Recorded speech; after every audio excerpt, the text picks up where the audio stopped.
It all started at 3 o'clock in the morning when I had to wrestle with my toilet. I destroy my toilet. Nasty Moctezuma shits. I almost broke my plunger. I almost broke my fucking toilet brush. It's a nightmare, dude. It's like giving your toilet a colonoscopy. So it's completely fucked all the way around, sideways. And I see that Reese's apparently makes marshmallow Reese's now. So I grab it. And like the two cashiers, it's like a guy and a lady. And the lady's like, huh, I was seeing those. And I don't know if they're going to be good. I'm like, me neither. I think I'm going to try it. And then she didn't put it in the bag. She just kind of handed it to me. You are going to eat it right now in front of me. Live react. So I ate it in front of her. And I looked at her and I was like, it's good? Question mark. Like, it wasn't bad, but she was like, okay, cool. Have a nice day. And she was aggressive about it too, bro. I'm not kidding. Like, she looked me in my face and was like, yeah. I was like, you can put that in the bag, ma'am. She's like, no. She was a large black woman. I knew it. You my dog. You my dog. You my dog. I was so stun locked, bro, that I left my chips on the counter. So I had to go back to the 7-Eleven. I walk up to the counter and I'm like, hey, I left my chips here on the counter. And he goes, what chips? And I put my hands on both my bags of chips and I go, these chips. And he looked at me like like Patrick Starr and just went, yeah, dude, okay. Have a good day. And I sat and played Flesh and Blood with myself. Oh my god. I have no idea what. I think I live in the Matrix now. So anyway, how have you guys been? But it's just thicker and sweeter, and I'm like, it just tastes like diabetes. Like, it just tastes like an even worse one. But I'm doing it for like a crowd that's mainly comprised of senior citizens. But yes, most... that's our vibe. but they actually are fucking jamming out and even get on like to the dance floor and start dancing and shit. I'm kind of scared, like, to see if we're performing for senior citizens, is it gonna turn into that that Lonely Island song with Julian Casablancas, where everybody just starts fucking? Oh god! Because I don't want to see that. One open mic, the last guy who was getting up to play for like a whole minute to 2 minutes, he was just playing his low E string over and over with his eyes closed and wouldn't do anything else. He just keeps hitting that low E string da da da da da da da over and over. And we're all just like, what the fuck is going on? Dude, it's a pre-game ritual, bro. Just fucking break your guitar. He looked like he regularly communed with the spirits. It's like that scene of Chuck Berry and John Lennon singing, and then they give Yoko Ono a microphone, and she just starts screaming. And you can see like Chuck Berry's face just go from like he turns white.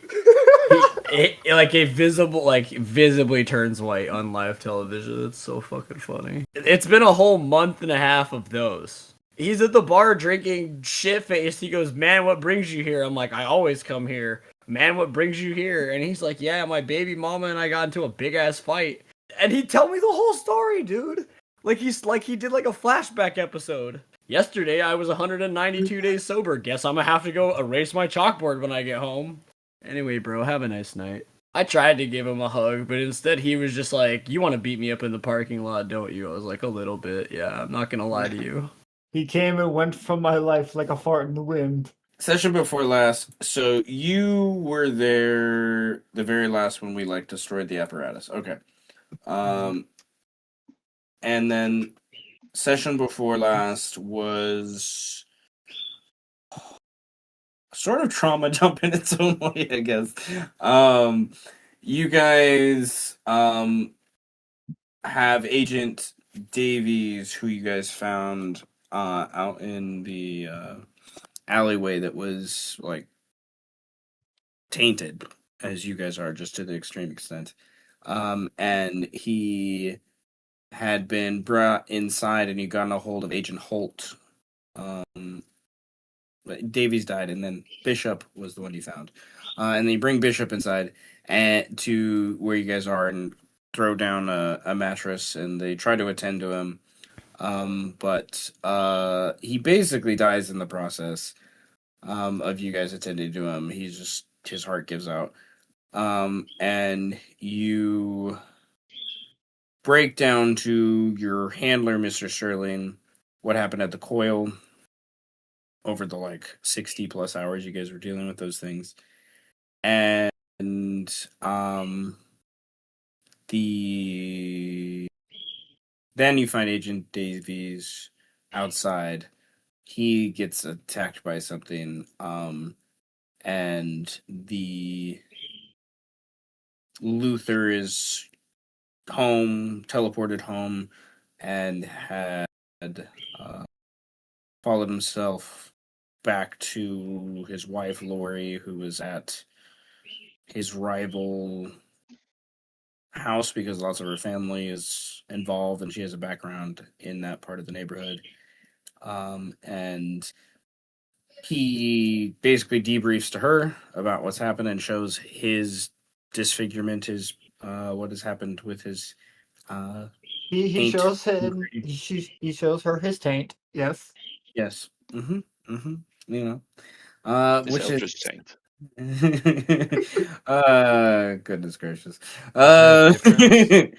His hand looks like a crazy alien carapace thing, claw. She is more or less cool with everything for the most part. She passed her sanity save. And they discuss Martin, and they go back and discuss with Sal, and some conflict, but then an arrangement for people to stay there because of things going on Someone with the broke city. into my house. Yeah, when you gotta protect things. Then we jump back to Davies, and there's a snap of a camera, and off down the alleyway, and you guys, Siegfried and Agent Gable chase after her. Eventually, you guys meet Cassandra Smalls, who is a local reporter, who's kind of loosely pieced things together to follow you guys here, but she doesn't know what you guys think you know after what was revealed last time. But they basically tell her to shut up, more or less in simple terms. But and she agrees to with some bribery. And then there's some investigation of Agent Davies and kind of what's happened to him, and it seems like more of a homicide than actual disease, whereas Agent Bishop, he just got the disease taint. So there's Agent Davies got manipulated. He had this mark on him that was eldritch in nature that Oliver discovered. That definitely Dr. Adrian would have understood. It's a Egyptian hieroglyph of a horse, and it has extra etchings and markings within its haunches and shoulders. It's like a side silhouette of a horse, as most of the hieroglyphs are. Anyways, but there's 3 symbols in there: the circle, check, a uwu, as we discussed, and a infinity symbol, basically. And the group finally finds rest and whatnot, and even if they're loosely separated by that point, and Oliver revealed his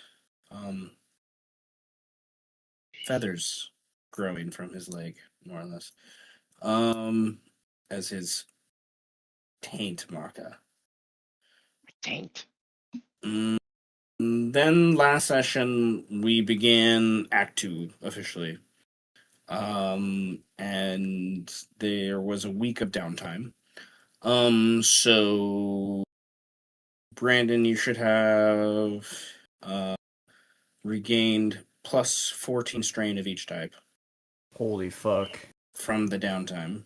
We're so back. We're so But fucking back. You guys had a full 7 days of time to do stuff, more or less. And everyone Should I got. get rid of all my wounds and shit too? No. You're still wounded unless you. That's what we have to discuss. Fuck. Is you need to like Malik invested time in removing wounds with some of his. All of my time, and I'm still wounded. And he's still wounded. It's a slow Damn. process in Orpheus, but Act 2, as I discussed before, there's a good chunk of time that goes by in Act 2, that allows you guys to kind of facilitate some of those things. But strain is relatively easy to get back if you have time to rest, and whatnot. Wounds are not, yeah, with game mechanics. But you and Oliver and Oliver's grandmother all have the capability of doing healing things. So can also be the discussion of the things you craft. You are sacrificing humanity at the expense of healing yourself. So you could do Yeah, that. I am down for this. I am down to take this chance. You could do it that way if you wanted to too. Yeah. But you guys, as discussed before, before I get, I guess, into more detail of things, since we're on that topic, I'm scrolling to your thing to remind myself of what I messaged you. Do the thing. Do the thing. All right, you have some pretty, as we've discussed, pretty more intimate connections with Orpheus, and because of that, Agent Holt, who is this medical examiner guy. He would be able to get you connections to the hospital, but you've dealt with the hospital. The local hospital is corrupt, you could say, in quotation marks, in that Orpheus and other organizations use, like, they pay off people. And there's a nurse there, Agent Lena, that many of you have discussion, that is basically an Orpheus agent. She just doesn't know she is. Like, she doesn't know the idiosyncrasies of what you guys do, but she helps out Agent Holt and many of the Orpheus agents throughout the last 5 to 10 years to just do what they're doing in Manhattan. And she gets paid on the side because of it. Is like, that for a fact.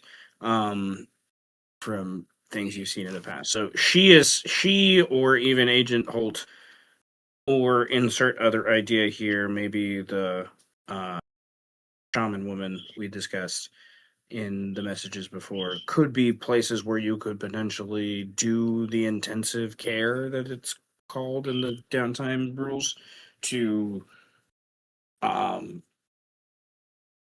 gain back wounds. It's basically you have to have access to medical facilities or something else that narratively makes sense for the type of wounds that's you're down on. Is kind of the general gist. So,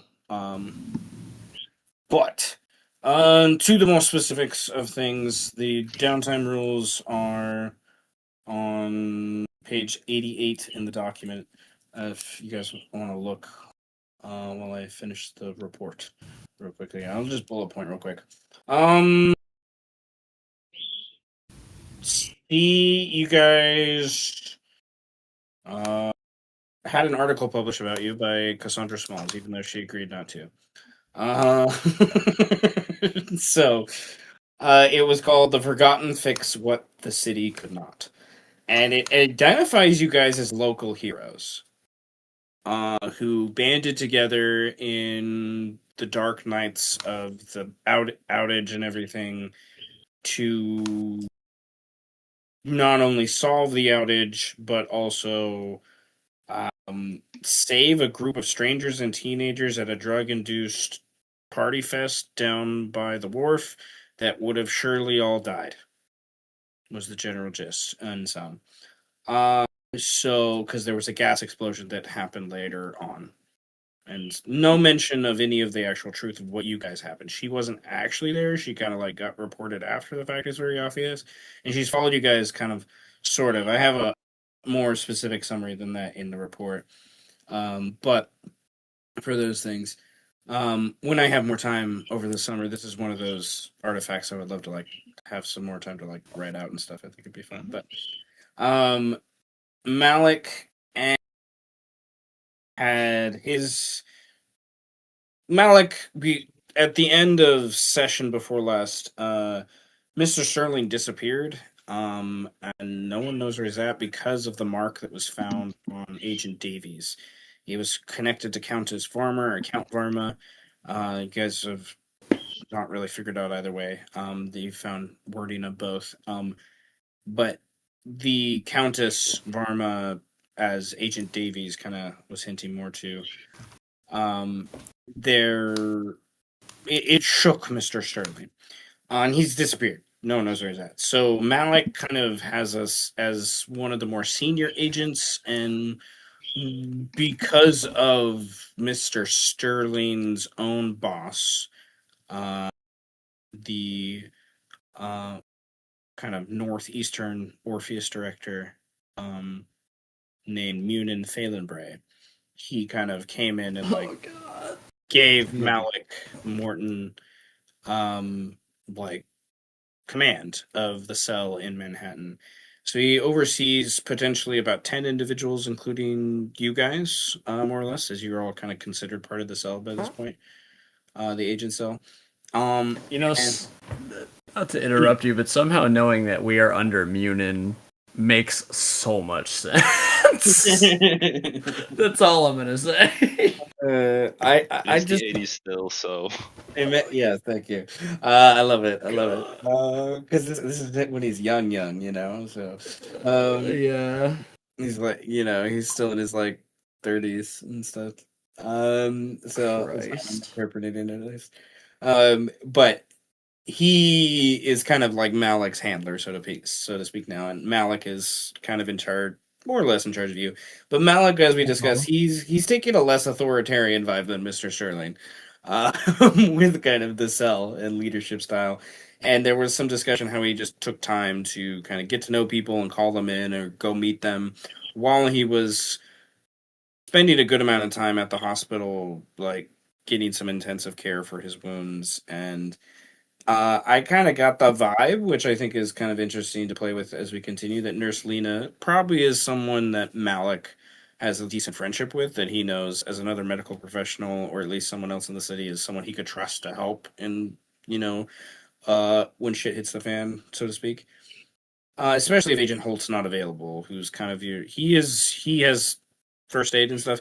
But she has a hospital, and she can like order drugs and like arrange like meetings for you by like moving someone on a schedule and stuff like that. Like that's what she's doing, is like giving you guys access to X-rays and the top of the top technology that they have access to, at the least at this hospital in Manhattan. So she doesn't know much about anything else that's going on beyond that capacity. She really doesn't care most of the time to know. Is the That's general why we vibe. like her. But he, other than taking some time home to rest, there's some loose debate about going home, quote unquote, to the foster care situation where he was raised in. Because that has been mentioned before with some of the other connections to Cardinal Bellini, who's kind of Cardinal Tortito. Cardinal Bellini. Little words. Don We, Tortilli? he has changed his name. He's changed his name to Cardinal Bellini. That's what it is. That's what we're gonna go with for now. Okay. Those things. But nevertheless, as he's Tony and quotation marks then Cardinal Bellini yeah, quotation marks Tortellini. he's the Don and he's the Cardinal. That's my dog. That's my dog. That's my dog. I love it. But there is.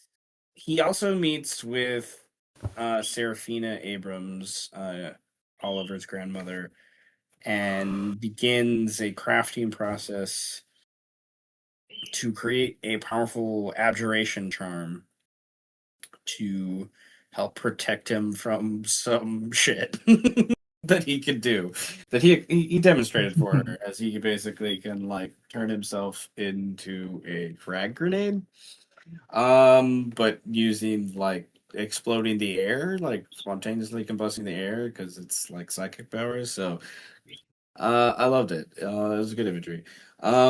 Luther dealt with all sorts of mundane family life stuff as his house was broken into, his car was left behind. So he had to get lock situated. He had to get his car back. And then after seeing the article that week, he tracked down Cassandra Smalls and scared the shit out of her, quite literally. Um, she had to face her fear twice in that conversation for those things, but he basically there was a good role play scene where she brought you found her outside her uh newspaper building.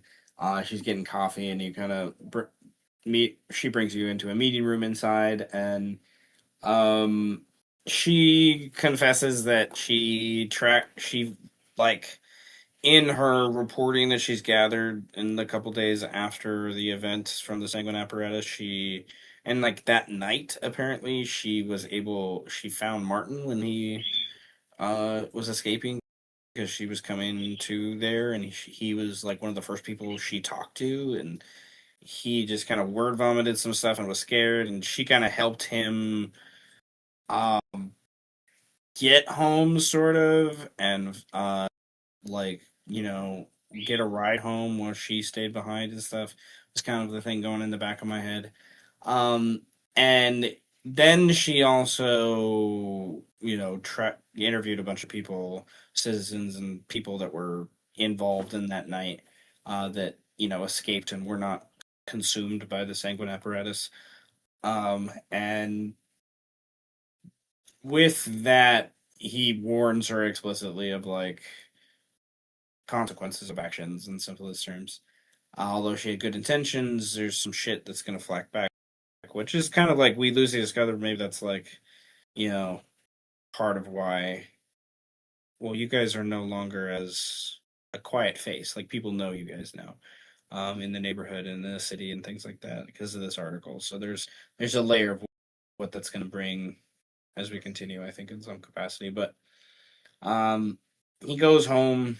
Well, meets with Lori, tracks her down, and she's beginning to set up for the kind of a festival, like a neighborhood block party kind of thing that, her and Father Zeke and a couple of the other organizations are trying to put together to, like, just kind of bring people out of the muck of what's happened the last couple days, if nothing else. And he meets with Father Zeke at one of these like setup events that kind of sort of are building throughout the week.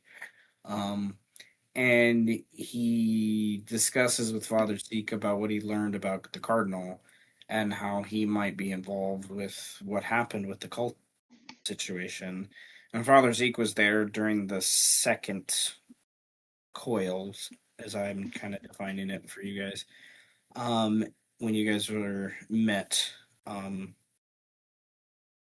you know, captured all the people at one time, including one of Father Zeke's sort of cronies, Father Marco. But nevertheless, the Father Marco's slightly in a different situation. But the Father Zeke agrees and basically says, "Well, let's just get through the week and get to the festival, and then we can look into the shit the Cardinal's doing." And Luther basically is told he's expected to have himself and the other honorary guests that have saved the neighborhood to be in attendance at this party. Um, we then had Oliver try to restore his own normalcy by getting caught up with school as best as he could. He avoids his grandmother. He gets in contact with his parents and arranges to come have dinner with them towards the end of the week. But there's a odd vibe even beforehand with his father, uh, kind of being industrious and domestic and being the one to cook and offering all these things. And once he gets home, learns rather quickly that his mother is loosely sick upstairs, and that he was expected as kind of a gesture to go upstairs and talk to her and wake her up and help bring her down for food. And while Oliver does that, he investigates that she is probably tainted in some capacity, like, and the way it's reacting in her body is like it's like an eldritch disease and how it's like attacking her. And so he's used like a dosages of his panacea to give to her to like mitigate the in-game mechanics, which is like kind of like, I think the way I would interpret it is like the injury effects that it's doing, but it's like a permanent injury that's there that's like really messing with her, kind of is the vibe.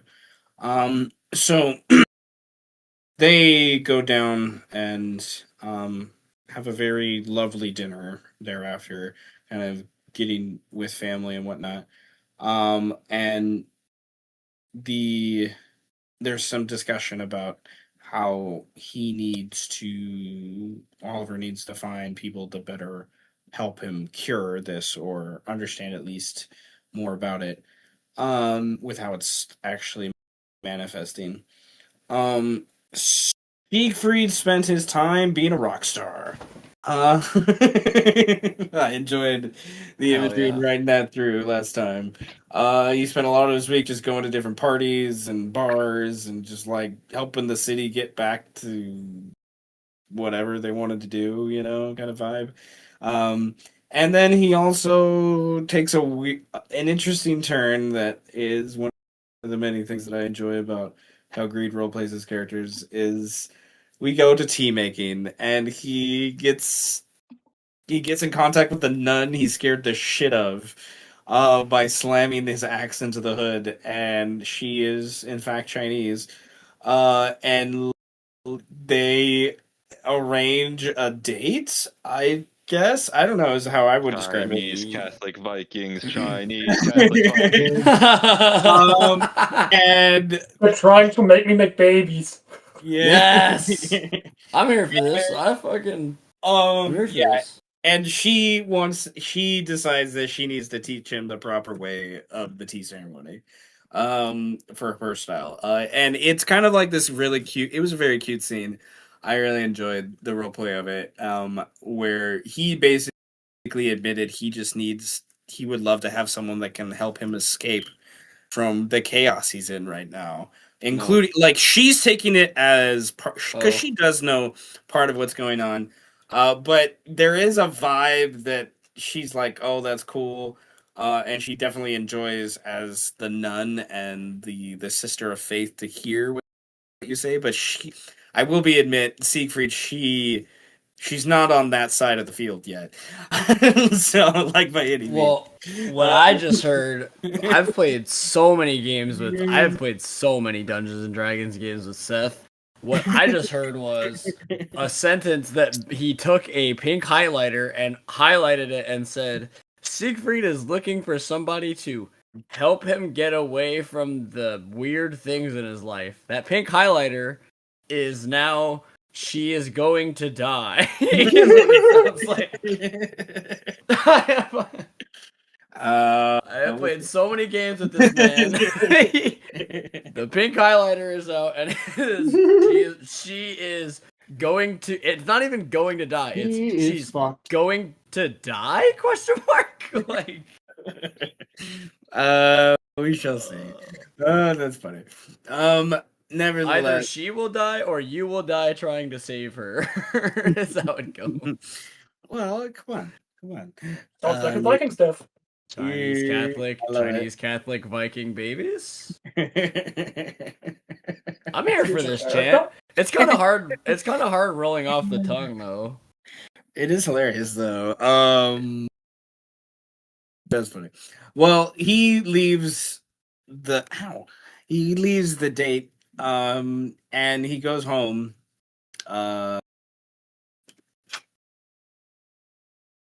and Jurgen, who is guarding the axe in its case as he normally is or should be, is not there, and he eventually finds him keeled over next to the chest, unconscious, and Jurgen looks like he's been frozen in simplest terms, mostly oriented around his hands.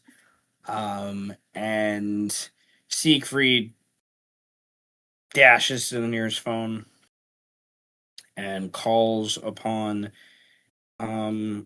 Agent Holt, whom he recently met from everything that happened the previous weekend by that point, and has the medical practitioner,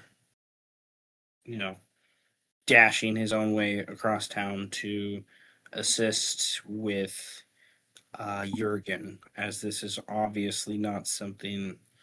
Well, if he went to a normal hospital, you know, who knows what would happen in that capacity, I guess, because it's obviously a magical eldritch thing that's going on, right? So we're going to immediately pick up with that, but are there any questions on anything before we do?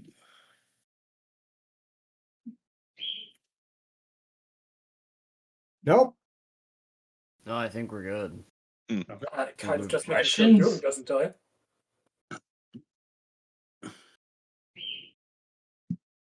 Greed and Gothic, or Greed and someone else spoke at the same time, so I missed something there. Okay, we're gonna do. All right, so there is. Greed, would you like to roll the luck check, or would you like me to roll the luck check for Agent Holt's drive across town? How long it takes him? I don't trust myself. You do it. Okay. I will 3DF. Okay. Okay. Good start. I want to say with a +3 on luck, he in fact was at the hospital and he commandeers an ambulance and Holy shit. drives it across town, full blare siren and everything, so he can get past all the lights, do everything he needs to do to get there in record time. You're like 2-3 minutes, like, oh, what do I do? What do I do? And he's like, you're not sure. You're not sure. He's frozen. Like he's fucking frozen. You can't tell if he's breathing. You know if he's alive. Like he's fucking frozen.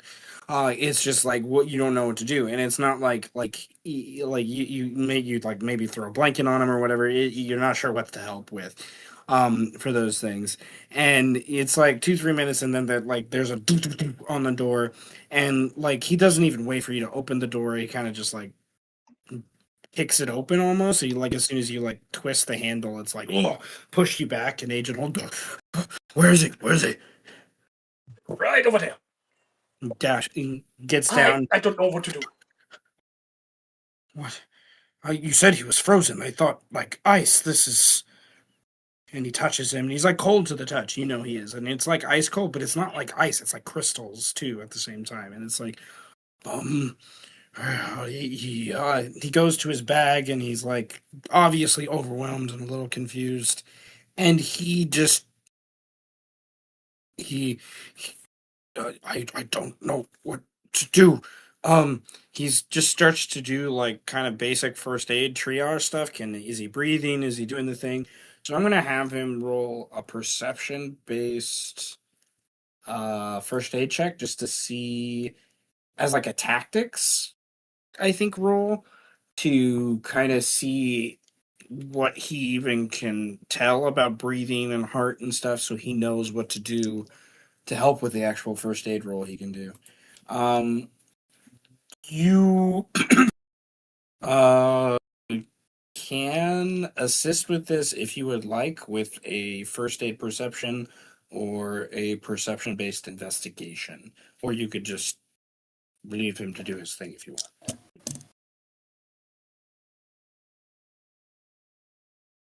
want. He's definitely going to use his reroll for first aid. That was worse. What so were the he's- options again? You can do investigation or first aid with perception as the base. So, Yeah, let's go with first aid.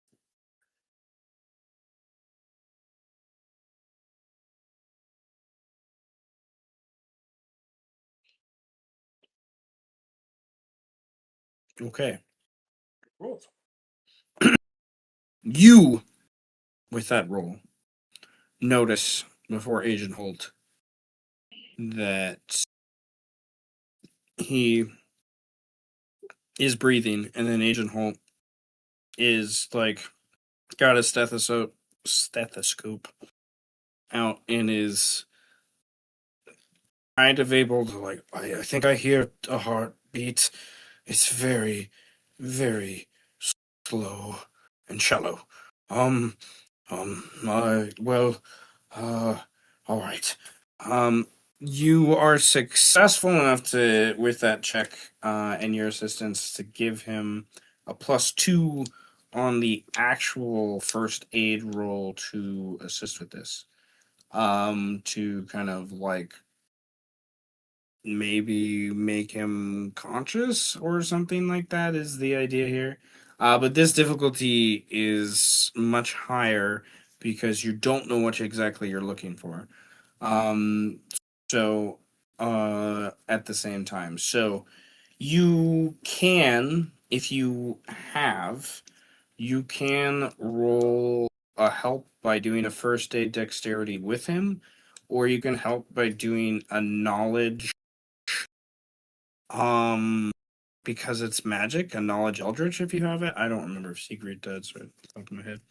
And fight it with the help of the axe, but he himself is not very magic.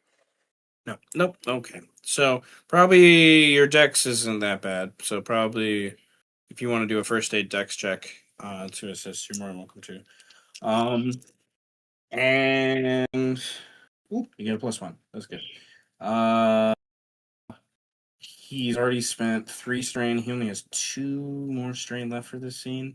He will spend them on this check to get to it's a 4 plus 2 is a 6. Yeah, and he has the extra +2 from your assistant. That's an 8. You got. Sigrid is basically a very efficient nurse right now. Okay, so what is your dex check coming in a final with first aid? I rolled both with dex. So 4, 8. So that was for noticing he's breathing and stuff. The other was for helping out. Okay, so you're staying at a 4 is my question, I guess.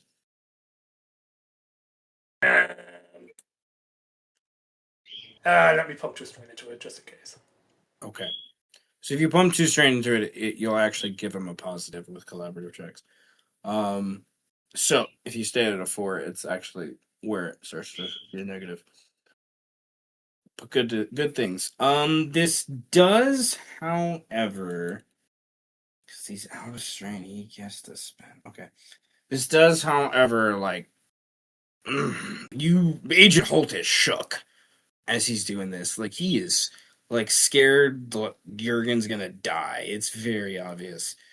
And but with your assistance, you kind of help calm him, sort of. But he basically, Agent Holt, he has decent skills and stuff like that. But he's a minions. The way they use strain and stuff is very different.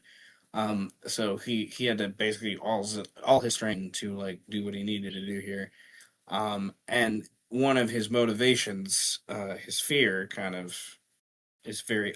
Yeah, he's obviously scared that he is gonna lose Jurgen, and you get that vibe that he would be that way with anyone. Like he doesn't want to be the one that's there when they die. He doesn't want to be the cause of their death, sort of thing. You know, and so, but raising it to a 6, you're able to get his 8. Then to Wait. One of my specific fears is fear of losing Jürgen. Can I do something with that here? Is what? I'm sorry. One of There's my one- specific fears is the fear of losing you. Can I do something with that here? If you're, I was about to look at your sheet once I was done with this thing, but since you say that, fear of using Jurgen. Oh, I remember what you said. That okay.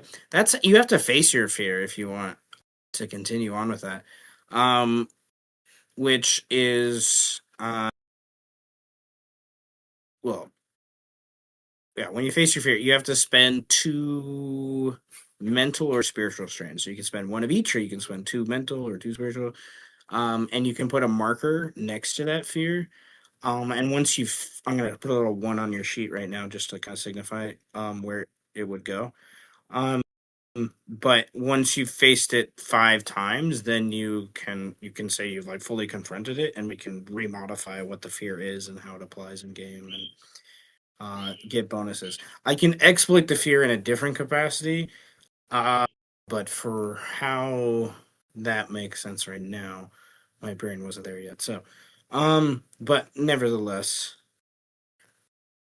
the positive things happen. I'm just reminding myself of the collaborative rules of coming in. It's I'm basically putting because feature. because it's a fear, you can't invoke it to do anything. It can only be used against you. Yeah. But that doesn't mean one of your motivations. You could try if you wanted to add one of your motivations right now. You definitely could, for those other capacities. But at a -2, you do give him a +1 to come in at a 9, and the difficulty was to like help him in law. It was a 6, but to actually like bring him to a point where he was there and like conscious. I was thinking like a 9 or a 10, which is pretty high for a difficulty, but it's part of the magic quality of those things that I was thinking as well. So I would like you to also roll a it's not a horror check. I want you to roll like a charisma empathy check or willpower empathy check. I liked it a lot better.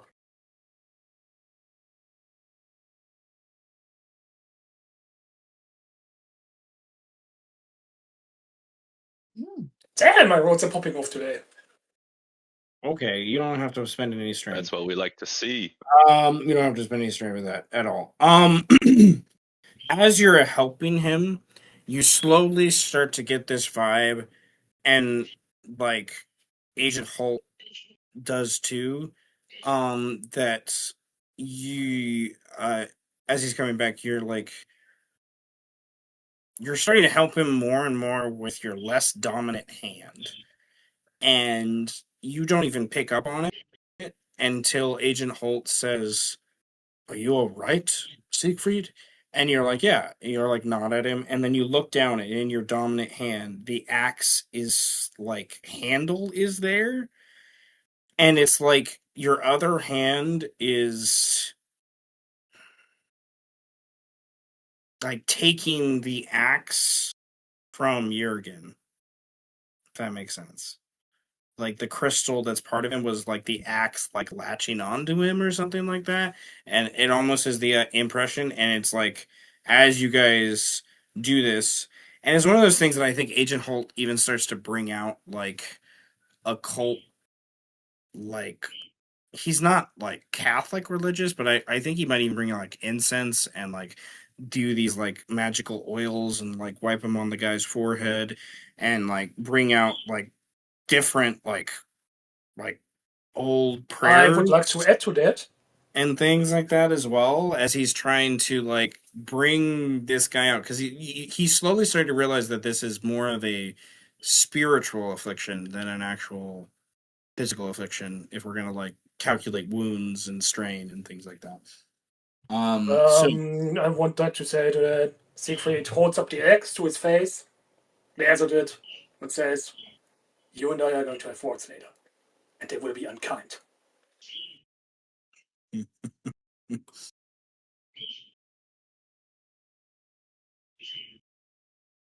When you hold up your face and you say that, I want to add that there's like a ringing in the room that you and Agent Holt hear, that kind of emanates from the axe, I guess, in like a response. And it's just kind of like a recognition, like a humming. The axe itself hasn't really spoken to you. It's just kind of one of those things that, like in dreams and visions, you kind of interacted with it. So there's definitely, and at that, Agent Holt asks you if you can put it down, and you try to, and you can't. It's like your hand is like gripped on it right now as this is going on. The thing I want to add to here is Oh no, I'm not trying to put it down. I'm staring at it, judging me. well, no, I was just saying Agent Holt asked you, and even if you tried, you wouldn't be able to, but that's okay. You here's what's gonna happen. Okay, I'm going to exploit one of your principles, but I want to exploit it to a capacity that you will get double the reward if you consider changing this principle to be something that can prove to Jurgen and the axe, but especially Jurgen, that you are going to be worthy of what this axe demands you to do. And even if you're getting the vibe that this thing is dark or evil, it is in the capacity, but it is the wielder of the fang is meant to use it to a purpose for good. It has tainted and destroyed and wielders in the past, but they are supposed to wield it to do the things you've done, like destroy the Sangon Coil, and like that's the point of this thing, is it has that capacity to, you know, what is the word? Banish, the metaphysical, the spiritual, because strike two worlds and the other things that it can do. Like those abilities are like unique things that a lot of other classes and stuff don't have the capacity to kind of aim towards. So Jurgen has always kind of questioned those things, and now it's obvious the axe sort of has too, like questioned you. And there's something about the axe here testing Jurgen to see if he could take over as the wielder, even as the heir, if he's ready. And you're getting the vibe that he's not at all, right, with what you're seeing. So you can, by giving me some sort of check in narrative, have the possibility with an affirming bond to gain from this exploit some strain and or humanity, probably strain. And the way we've been playing, I'm going to continue this homebrew mechanic because I think it's fun. That if you're at max strain and max humanity, you start to build a pool of temporary strain that you can use to your capacity, to help with what strain can do in the game in general. As we continue with some of those other homebrew mechanics with like the what we discussed last time with Malik and things like that too. Another idea that came to mind. Nevertheless, if you change your bond, your principle, to, like I said, be that you will get double the bonus at the end of the session. That is described. I'm just reminding myself of the exact rule right now as I was talking. So, what do you do? Do you let Jurgen fight it himself, or do you right now try to stand and reclaim the axe despite knowing it might eventually taint you in the same way? Oh, I'm absolutely fighting and reclaiming. Okay.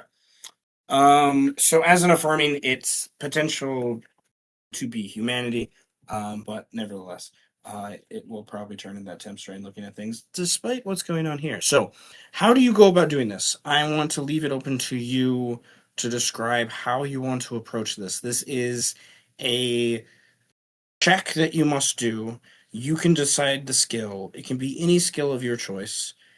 It can be any snat of your choice, as far as I'm concerned, because I feel like you're holding onto this axe, and as you stare at it, it is a battle of being, of personality, of identity.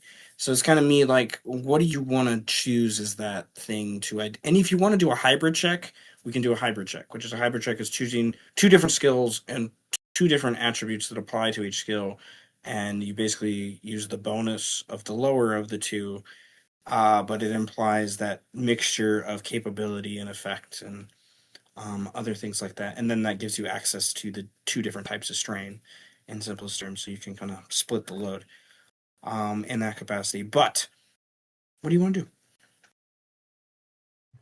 Uh, Willpower makes a lot of sense to me.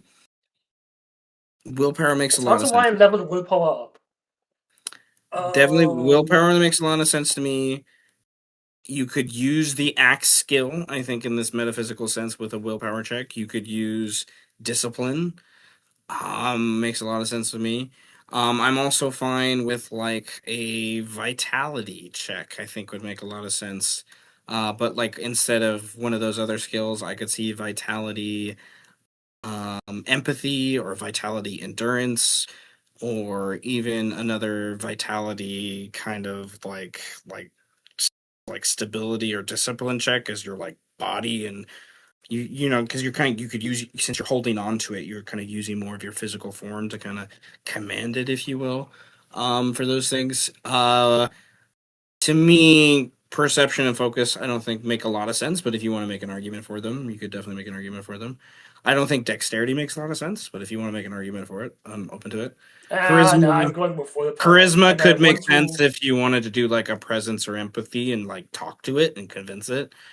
I think in that capacity. So what do you want to do? willpower, definitely willpower. Okay, it is your I'm highest. essentially trying to Did force you? my way into the Axis mind palace and slowly tell it no for sheer stubbornness. Oh, you should have much more spiritual strain if your willpower is 4. My good sir. What? 4 times Oh 3 is yeah, why don't we 12. have 10?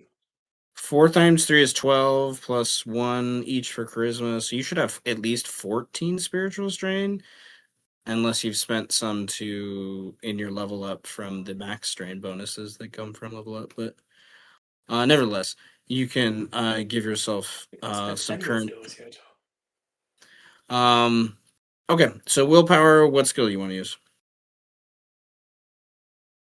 You said I can just use the X skill? I think For it those makes a who lot of have- sense because of what it is. But yes, you could definitely use the X skill. So can I just pump everything into it? Like, not even roll, just 4 willpower, 3 temp strain, and then +2. No, wait, +2 would only work for the attack. No, it's a metaphysical attack. Yes? This is a out of combat roll, so you can replace with a +2. You can in combat because of your other crazy ability, but that's a different story.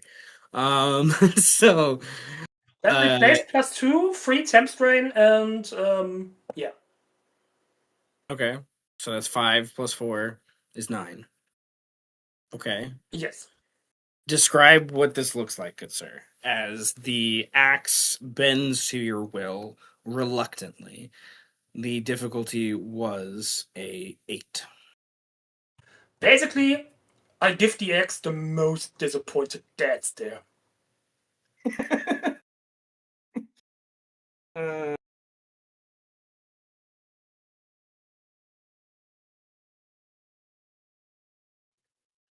Like, arms crossed if I could. So I'm metaphysically crossing my arms. You cross Set one my foot arm and hold the impatiently. axe out in front of you, the other you just stare at it. And you're just over next on the other side of the room as he's stabilizing Jurgen, and there's this like slow, like melting of the crystals, if you will, that are around Jurgen, as you just It's like, okay, I had this really wily puppy in college. I loved him to death. He was an excellent dog once he got out of his puppy stages, but there was an evening I remember that I just had to stare at him and just be like, "No, you stay there. You've torn it up enough shit today. Just sit. We're learning what that means tonight." Like, that's like the vibe. It's for those things. He didn't learn that night. We needed a couple more nights, but it's still. Uh, the axe kind of reluctantly lets hold of its grasp on Jurgen. And Jurgen eventually doesn't wake, but he is breathing and he's calm and he's sleeping. And Agent Holt definitely breathes a sigh of relief and says, "That thing is."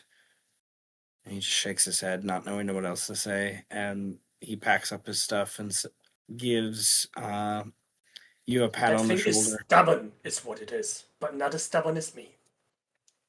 Thankfully, that is the case. If he gets worse again, we will have. There's nothing I could really do here. But if he wakes up with any discomfort, I would say bring him to Nurse Lena at the hospital. She can at least maybe.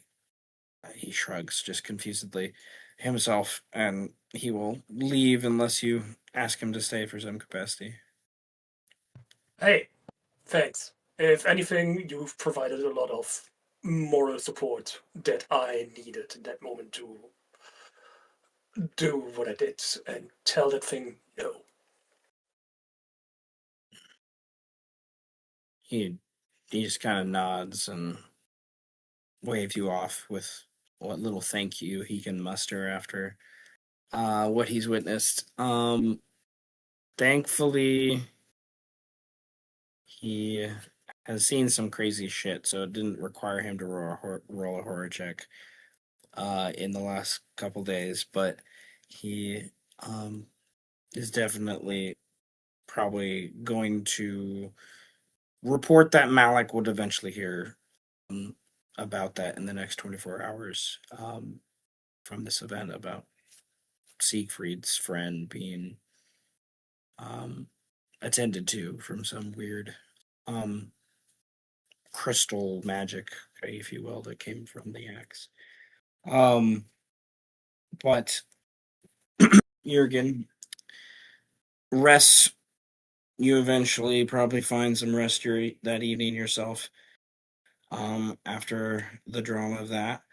And does does Siegfried um wanna, like, I imagine somewhere, you in the last day or so you've gotten the invite to the party festival. You're probably playing at it in some capacity, right? For what Father Zeke and the neighborhood's putting together. Um is there anything you want to declare now while we're with you that Siegfried does before that or in preparation for that? Oh Or yeah, anything I'm he preparing wants a lot to of booze, snacks, and I'm bringing my guitar, of course. And if boost? Jürgen isn't awake by then, I'm carrying him there. Jurgen in a simple capacity has a spiritual lingering wound I'm gonna apply to him. But as long as he has time to rest, he will be able to recuperate without any issue. It's not a physical thing. He just seems very despondent and distant, and he's always been quiet, but he's definitely much more quiet than normal during these few days. Afterwards, he wakes Know up. what he needs? Beer. Booze? Yeah, I know. We'll get there. All right. um, then that will wrap up that. Um, indeed. Are you, good sir, as we wrap up that scene, Your affirming bond, protecting those who cannot protect themselves. That's the one I was looking at. And or your affirming bond about family and heritage was another one I was thinking at. But I think the first one makes more sense that I mentioned. Do you change your bond to be more closely connected to Jurgen? You have a fear. That's a different approach. Yeah, basically, hmm, how would I phrase it? It's a big question. You can think about it. You can think about it.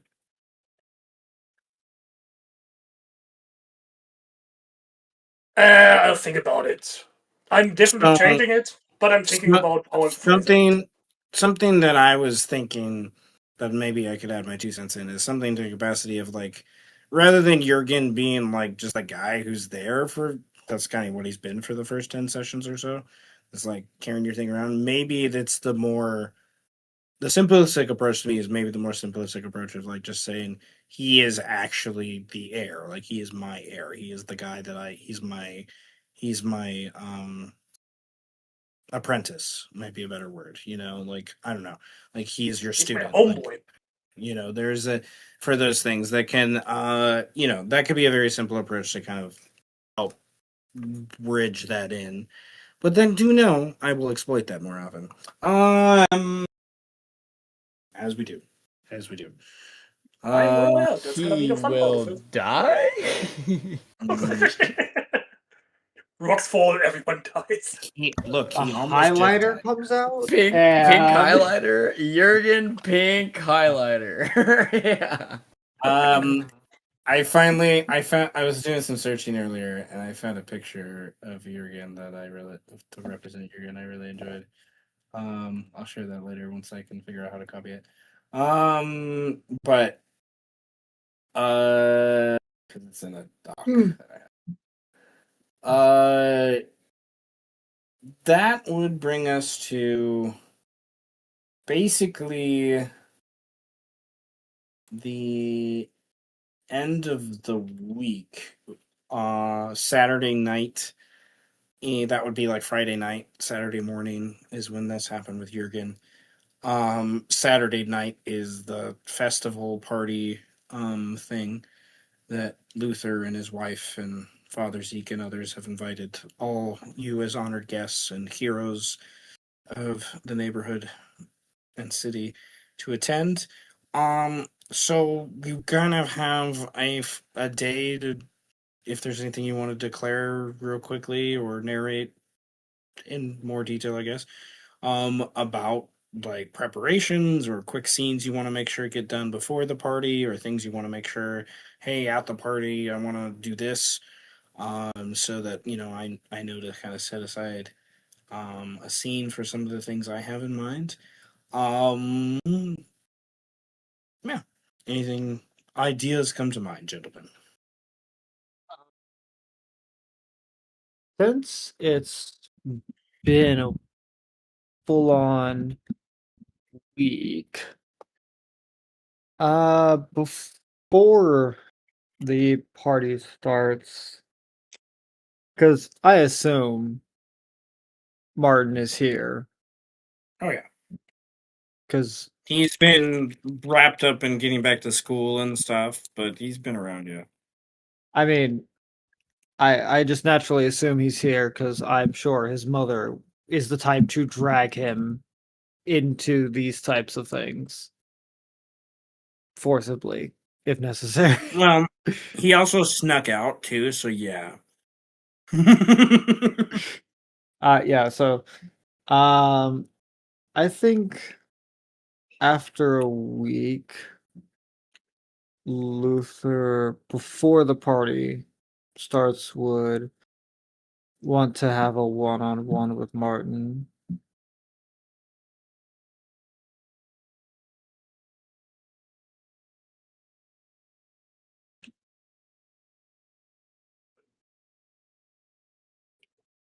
Okay.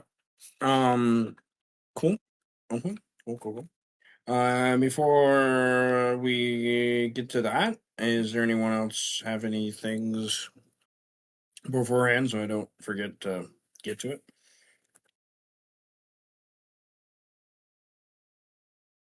We have nothing else. The mics remain muted. Damn hippies and their crystal magic. I know.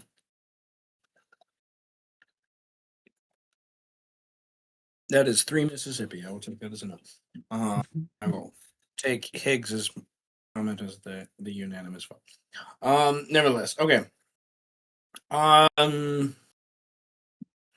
Then I think I will take advantage of this scene with something that I wanted to do. You will say probably either Thursday or Friday night. Lori has him sat down in like the back of the gymnasium or whatnot of the church, and is like he has like papers out and worksheets and then this novel next to him that's open that he's like he has obviously writing a book report or an essay or something about the novel for his English class, and he is it's something that he's behind on that's obviously like gonna save his grade from like the shit that's gone down, and something that like Lori has explained to him, like you get this done or you will lose your life, like kind of idea. Like this is how you prove to me that you're making amends for the shit that's kind of gone down, and your teacher's giving you a way to make up a shit ton of stuff. It's kind of the vibe. Is these things. So he's obviously like, kind of taking a break from it, and you kind of look over to him, and you yourself have kind of in between jobs, and so you take an opportunity to just kind of walk over to him and sit down, pull a chair next to him, and he's like giving you that side look. And when you finally look at the novel, it is a similar copy to the book you saw on the shelf in Seraphina's library that you guys first went to quite a few sessions back by this point, 3 or 4. But it Dante's Inferno, and it has the weird demon alien looking depiction on the front of it, and it you can't help but like almost subconsciously want to like move your arm so it's like less prominent, even with the glove on, to kind of not draw Martin's attention to maybe something that shook you from like that similarity you kind of first saw.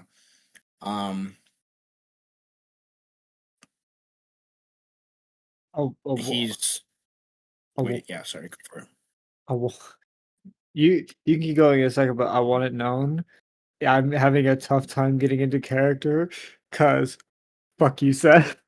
That's all.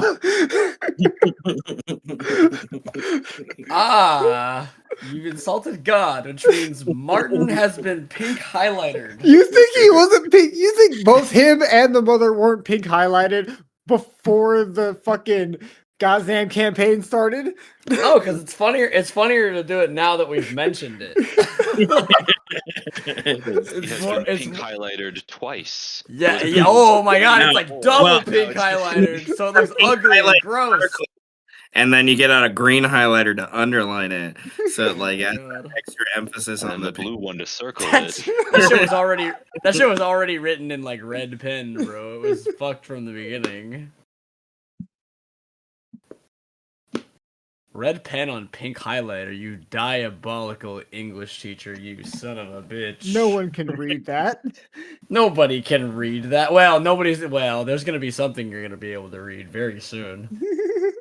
You're a It's gonna bitch. be it's gonna be typed out in the local newspaper. Yeah. There you go. Times New Roman right into the fucking pages of your demise. That's funny. I'm back, baby. so back. All right. Well, Martin gives Luther the side eye of like, "What do you want?" He's like, kind of still intimidated by the whole situation. Not really you, just like embarrassed and intimidated by the whole situation that he's like he's been having trouble talking about it, even to Lori, like in general. So he's kind of teenager, like he's processing emotions and he's kind of but nevertheless, what does Luther do? He is leaning forward, his elbows on his knees, and his chin resting on his hands as they're overlaid on one another. And he doesn't immediately make eye contact, but he says,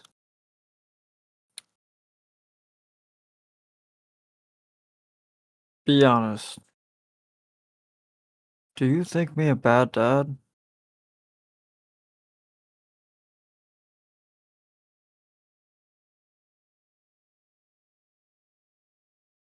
Um, you can tell that's not what he expected you to say in any way, shape, or form. And for those things, he's going to roll a check for this because I want to see how effective his wording is. That's a decent roll for him. What is your wariness 3. right now? Okay. Do you want to increase it to make it? The only reason why I think you'd want to do that is if you're trying to hide something from your son. No. No. Okay. He got a 5. He got a +3 on the dice. With his presence check. And he has a +2 charisma. Okay. So he doesn't need to spend any strain. He looks at you and is like, no, no, man. No, Dad, I'm the one that did some shit. You got me out of it. Like, I can't even explain half of what I saw. But when I saw you there, I knew it'll be okay, you know? I I did I did wrong. I know I did. So But you went and got a job behind my back, behind your mother's back.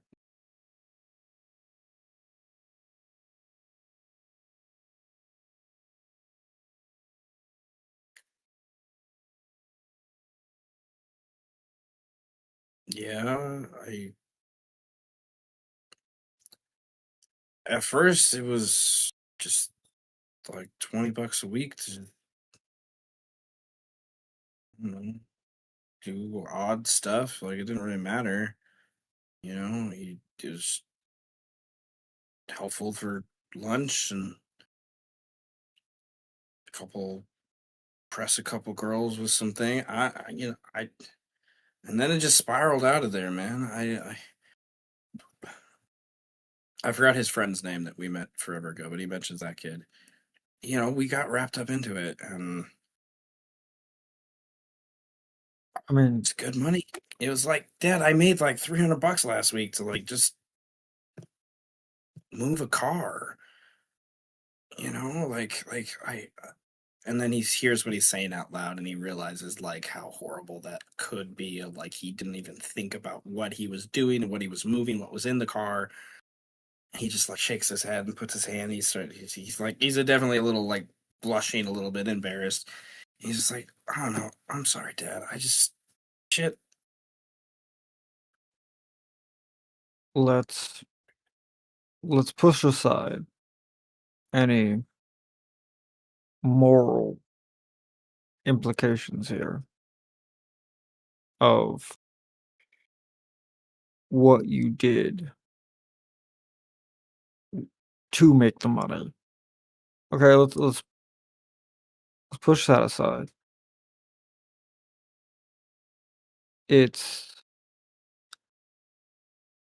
that you were making money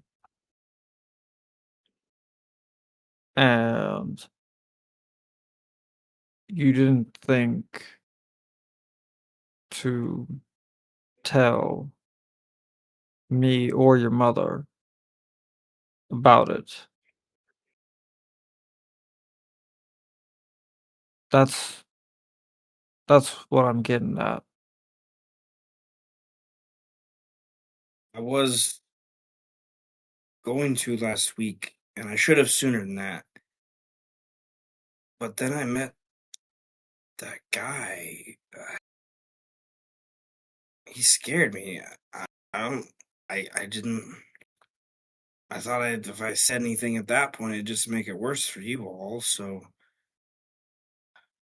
it kind of did, didn't it? Like, look at the city. Like, look what Look, I helped with that. what's going on in the city has nothing to do with you. Because if not you, it would be some other kid. Okay? You're not responsible for anything that happened. Okay? Don't put that on yourself. He nods. Look,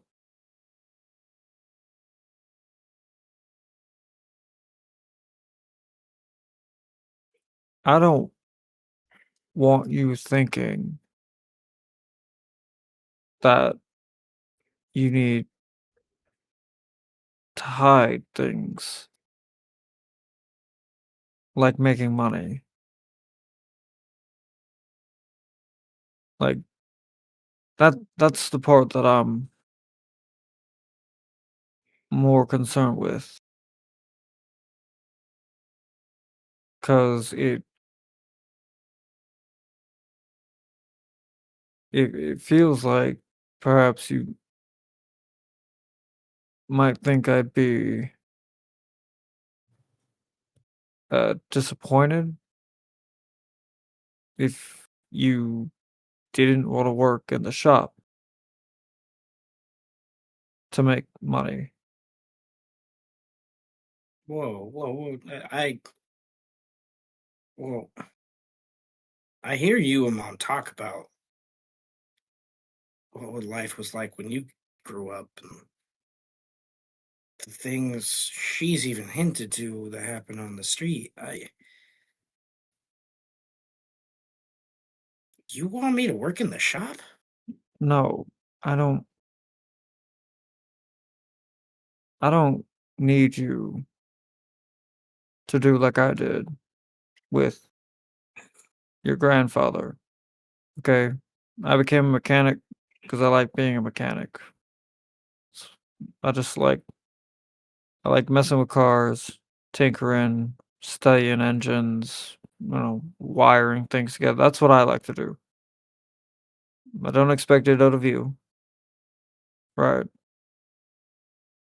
I don't what I'm trying to say is I don't want you to think that I would think less of you for not following my footsteps. Like Hmm. there are plenty of good jobs that you can get that pay well and certainly don't involve any illicit activities to undergo that you can get. not only would I be fine with you doing it, I'd even, help where I can to make sure it happens. But I just don't want you thinking I'm gonna be disappointed in your actions, in your choices. I get it. Money is nice. It's nice to have. You can do things with it. A lot of things with it.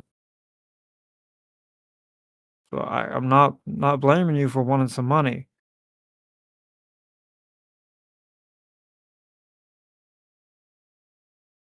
I'm just saying your mother and I we've lived our lives for as long as we have, and we've learned many lessons, and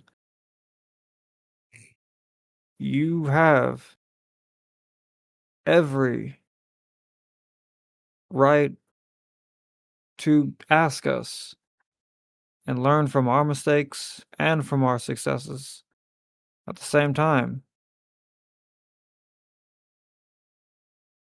Don't and we just want you to succeed, okay? Whichever path you choose. You don't need to hide it from us. That's all.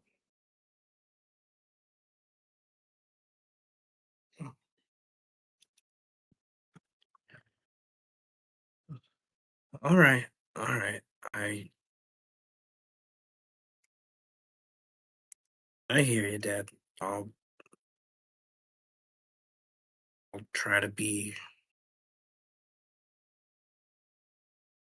more upfront about all that. I guess I just um. Have you read this book before?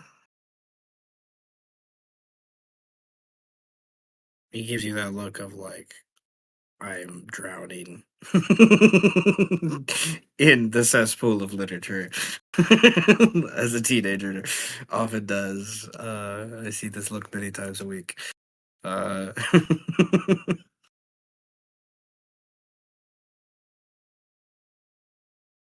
Mm, I've never read it cover to cover. No. But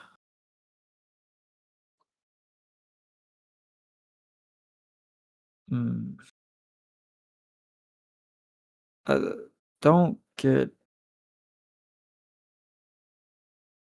don't get too caught up in don't overthink it. All right, it's an ancient story. There's people of a bygone era, the thoughts they had, and this is just one of the ways they interpreted it. So whatever comes to mind, just roll with that. okay, okay. There's this one part talks about like pride and greed, and I don't know. I was Yes. gonna talk about that, and just kind of relates to what happened this week and everything. So, um, all right, yeah, cool, cool. He kind of like pivots into trying to like do his homework a little bit more, but acknowledges that you're kind of there. But he's like not sure how much more words he can muster without specific questions because he's just himself overwhelmed as well. Uh, what do you want to do? Uh, I think Luther just leaves it with a gentle pat on the back before he goes back to doing whatever he needs to do. Can someone move this table? Yes. it's got you're wrapped up with all those things. Okay. You get a good vibe from your son as you walk away that he heard you, and he's wanting to kind of do better for those things. In that capacity, you inevitably sort of exploited both of his motivations, ironically, in the conversation. So, that in capacity is an interesting way to think on of like once he makes one a core value or manipulates to that point, maybe it modifies as he matures and starts to think about consequences and what he wants to do with himself and things like that. Which is an interesting thing to think on with a character. I haven't done that very often with other characters, so NPCs that is, but sweet too. Ooh, I have a completely unrelated question. Hmm. I don't know if you've thought of this, but Miss I forgot her fucking name. The one chick that I smashed a coffee mug over the face. Oh yeah. Evelyn Kane. Yeah, will she be attending the party? Because I did mention Father Zeke to her, and that could be an avenue to get her shit together. I will answer this question with I just rolled a luck check and it got a +3.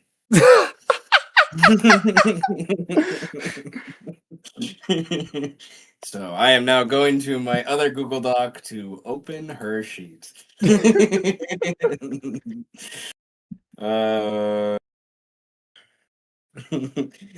is the third luck check and a +3 that has happened in today's session. So I don't know what that.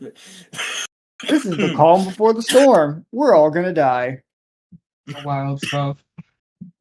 Yeah, we're getting it out now. We're gonna get really bad rolls later. All negatives when we're facing the biggest, baddest guy. Oh, goodness. Don't manifest it. Look, if Luther I gets just did. if Luther gets one shot by any physical thing, any physical damage, it's over. It's just run.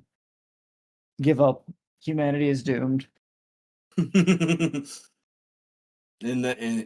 some capacity. That does make sense. Okay. What's that Well, Nephilim ability called?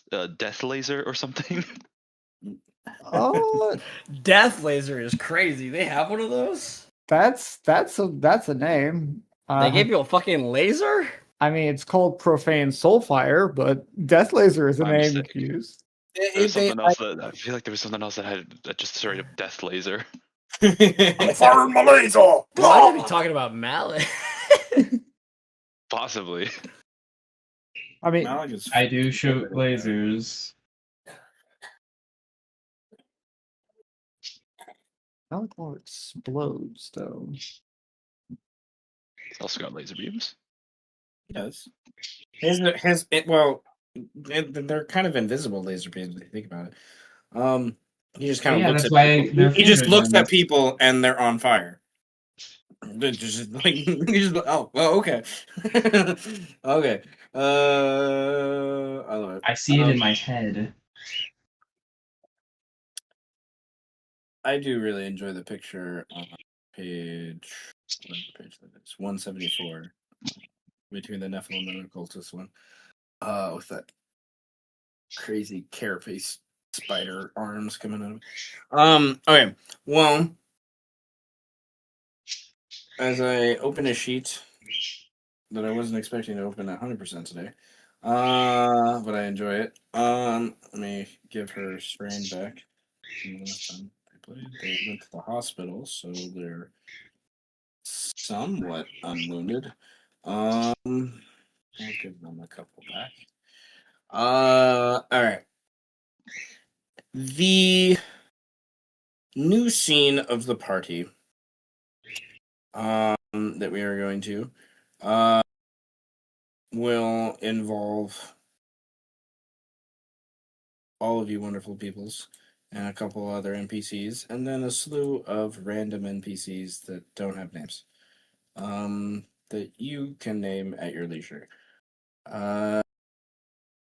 Including, but there will be Father Zeke and some of his people, presumably not all, but presumably some of the other agents or cell members of your group that are either there to enjoy it or are on quote unquote duty, whether self prescribed or something that Malik wants to say he set up maybe as a possible security measures in that capacity.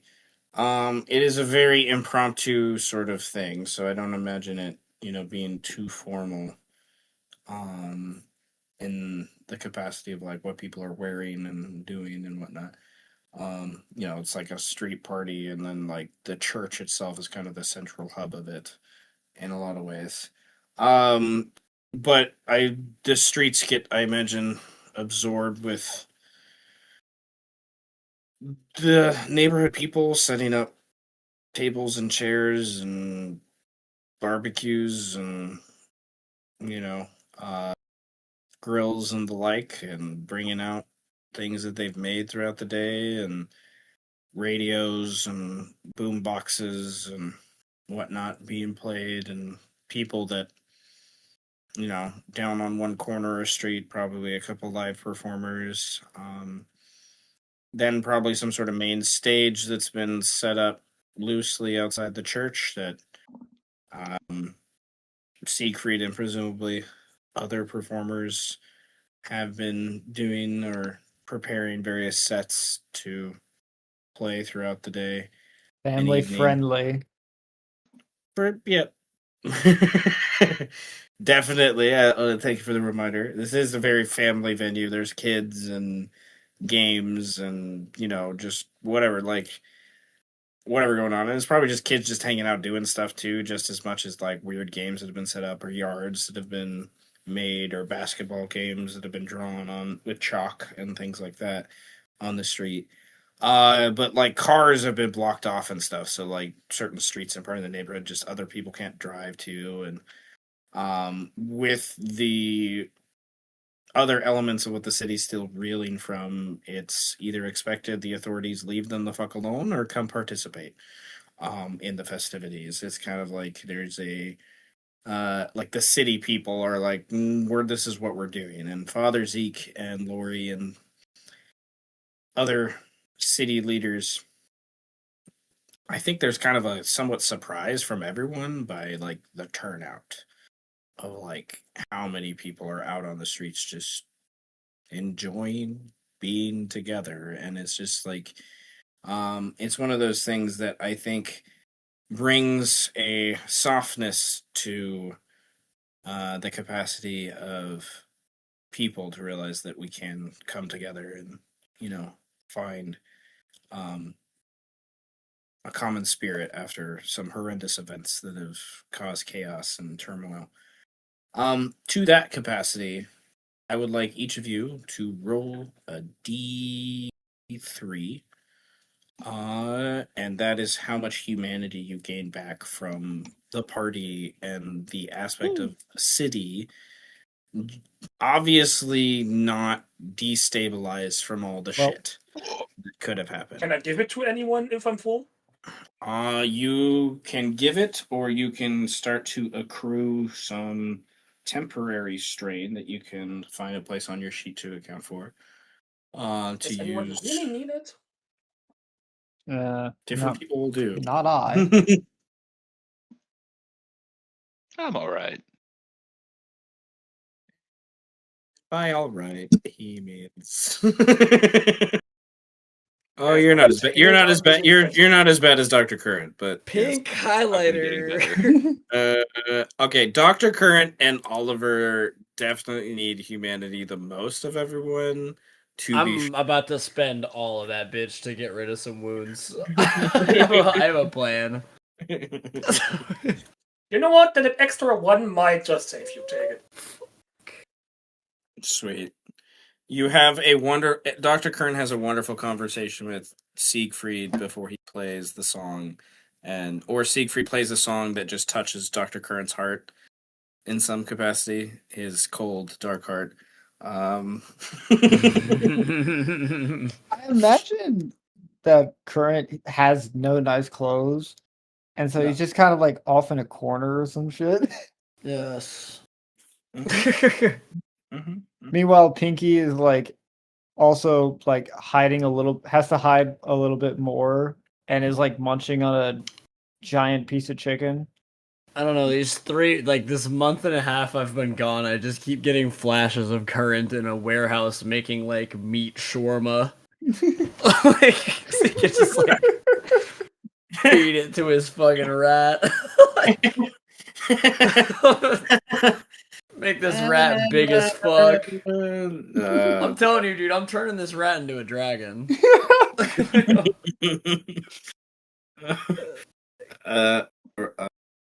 Ratkulich. I'm gonna write that down. All right, Pinky. All right, I love the imagery of Pinky in the corner, eating a stolen chicken from someone's oven. In the neighborhood, you hear down the street some old lady go, "Where the hell did my chicken go? It was done. I was basting it." It's just like,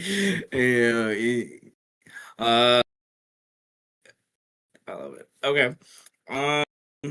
Just trying to hand me fucking pieces of it. It's like, bro, you know I only eat dark meat. Stop it.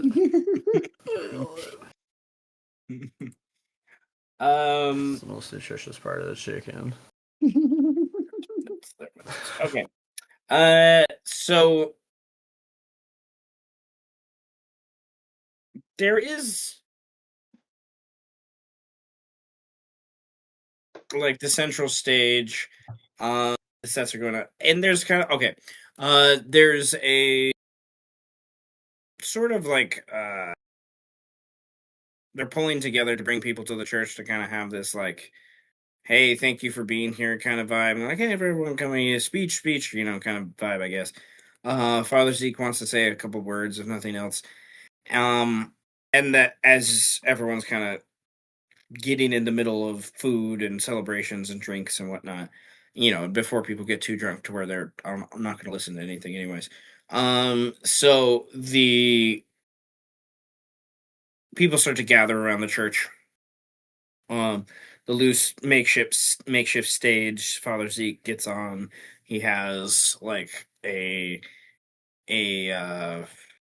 not a microphone. I imagine it's like I like the idea that like it's a blowhorn thing, whatever. I can't think of the word. Megaphone? Megaphone. Thank you. He has a megaphone. He's speaking through. And welcome everyone. This was an idea but 7 days ago, and it has turned into a dream and then a reality to have so many people come out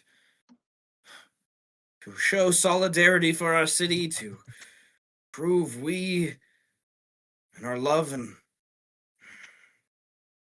power for each other matters more. Thank you. And cheers, claps, whatnot. Yes. But before it gets too much involved, I personally would like to say thank you to a few people we have here with us tonight. You've heard about them. You've read about them. Oh, lo and behold, whether they liked it or not. And I have seen in this past week all of them step up to help the city in various ways. So please, can we give a round of applause and congratulations to our heroes of Manhattan? Malik Morton, Luther Craw, Oliver Grimm, Siegfried Anker, and our wonderful local friend, Dr. Adrian Current. And everyone's like, who's that? And someone else says, the Rat King! Oh, yeah, they clap. Oh yeah, the rat guy. I fade into the shadow. Well, Pinky, I think it's time we make our escape. Pinky It's getting a lot hot stops. out here. Pinky stops and he points at like a barbecue where there's like a whole like rib set, and he's like, but like there's ribs. That's kind of what No, he's we could saying. get the ribs later. They are talking about me. We need to leave. I have meat shawarma back at the warehouse. And oh goodness. Me I have Pinky- trash shawarma at the warehouse. okay, Pinky nods. He's like, okay, fine.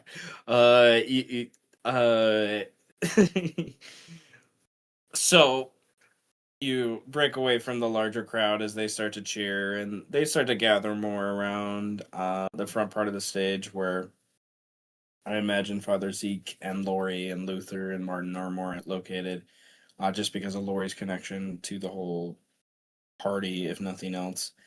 And, you know, Luther's like a party. Fuck, Guys. I forgot. Probably draws attention to that capacity too. And then, you know, Oliver, Siegfried, Oliver's probably somewhere in the crowd. You can denote where if you would like, but Siegfried's on stage, and so he's Just probably, among the people.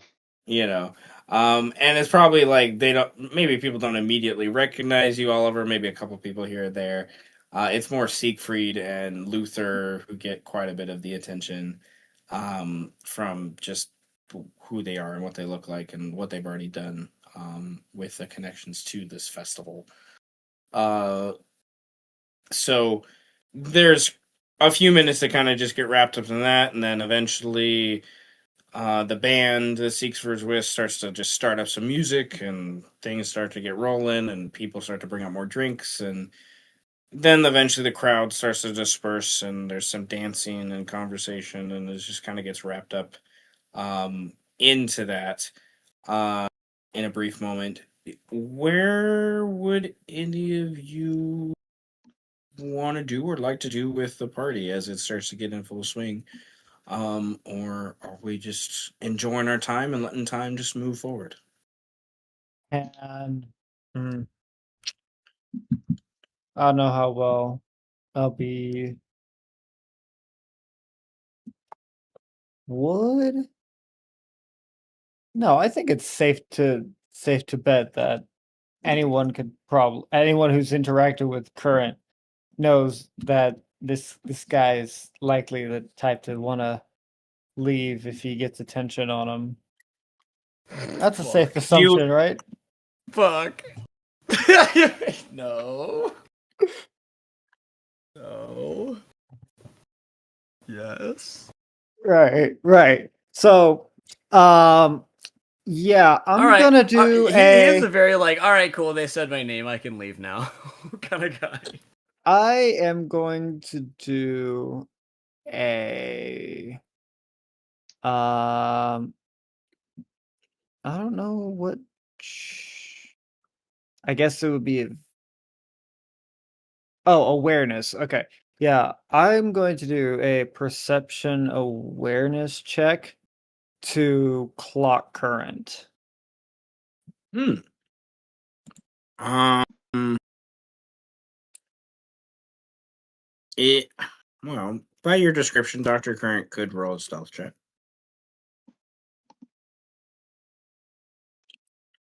He could, even you if he would like. doesn't. Let's see. And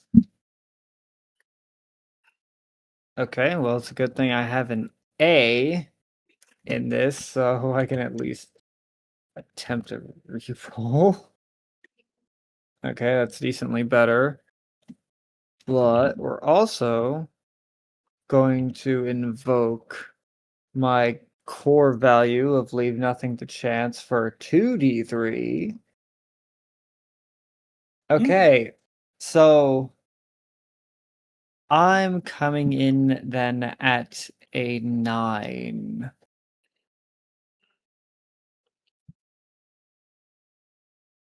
I mean, I don't think I need to be stealthy. I don't think he's trying to be stealthy. I think he just like I mean, but it's There's still a a crowd. large crowd. Yeah. walks There's a past crowd. a. Okay, should I roll some sort of stealth check to If you not be fit- noticed? If you're trying to not be noticed, roll a stealth check. If you're just walking, he's gonna find you after a few minutes within the crowd. But you Oh could definitely God. if you're trying to use the crowd to like get attention off you and go make some shawarma, like you said, then you're more Yeah, welcome. make some fucking like corpse shawarma, bro. I don't know, cause I You also don't. probably have a dark cauldron somewhere that's boiling that you don't want to forget about. Oh yes. Oh yeah. Fuck. Oh, yeah, the perpetual stew, right? The Oh perpetual yes. stew. I Yeah, left my the- cauldron back on at home. Yeah, sorry. I left my large blackened pot in my warehouse full of corpse shawarma. I gotta go. Oh, okay, hang on. Oh god. I have a B in stealth. Can I even beat a 9? Fuck, I don't even think so, man. If you use a core value or if you use a Oh motivation, god. potentially yes. He Mo- used his core values, so I have Fuck. yet to I spend mean- strain. Fuck you already put a number in. you your quick thinking one makes sense. Yeah, quick thinking makes sense for sure. Like, especially since I think Pinky keeps stopping me to grab random bits of food too. I'm like, you fucker. Like, can you stop? I know you're hungry, but you're supposed to be eating like dead material. It's the only thing that's gonna make you grow. He brings corn.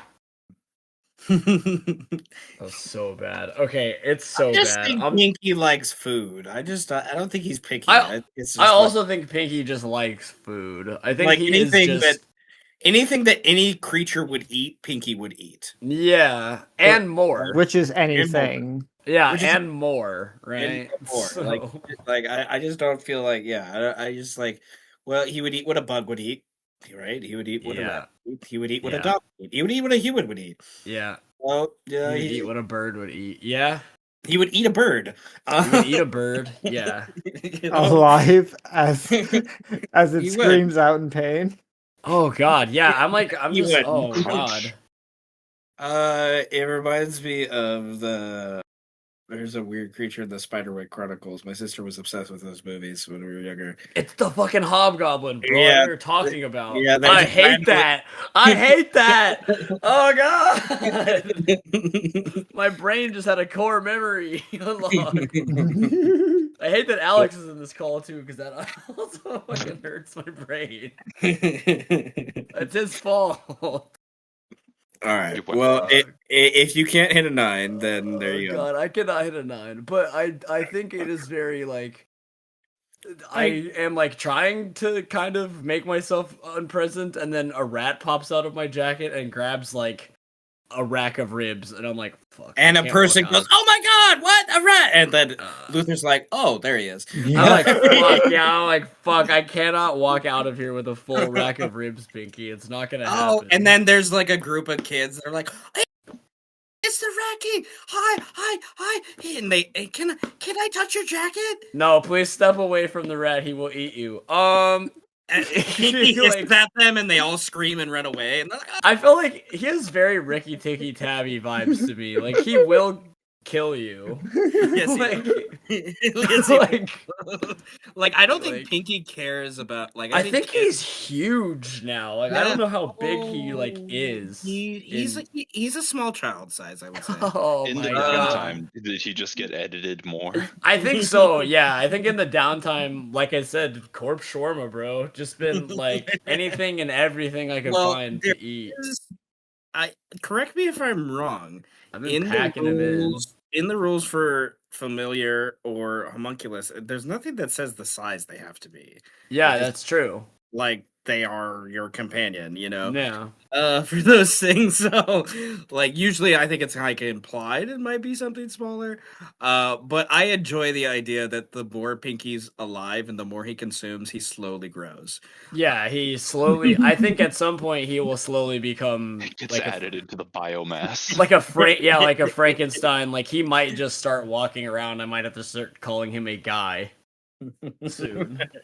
Like, let's be He's a like, guy. This is, He's a guy that just has like a rat head. yeah, he can no longer like be qualified as a rat. He's just a dude now. He's a chimera. Yes, Chimera makes me uncomfortable too, knowing this character's motivations and watching Full Metal Alchemist. Very much so.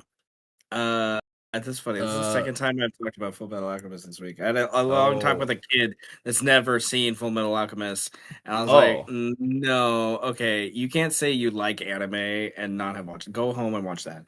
Go." Oh my god. Go home. Yeah, That's a okay. good advice. Can I just say what you just did to this child? Can I just on record say what you did to this child? Basically what you told him was go home and accept trauma. That's what you just did. Pretty much. Like you really just swang for the fences on that one. He was just like, I've never seen that. And he's like, cool, go home and experience what it's like to live, die, cry, laugh, shit yourself.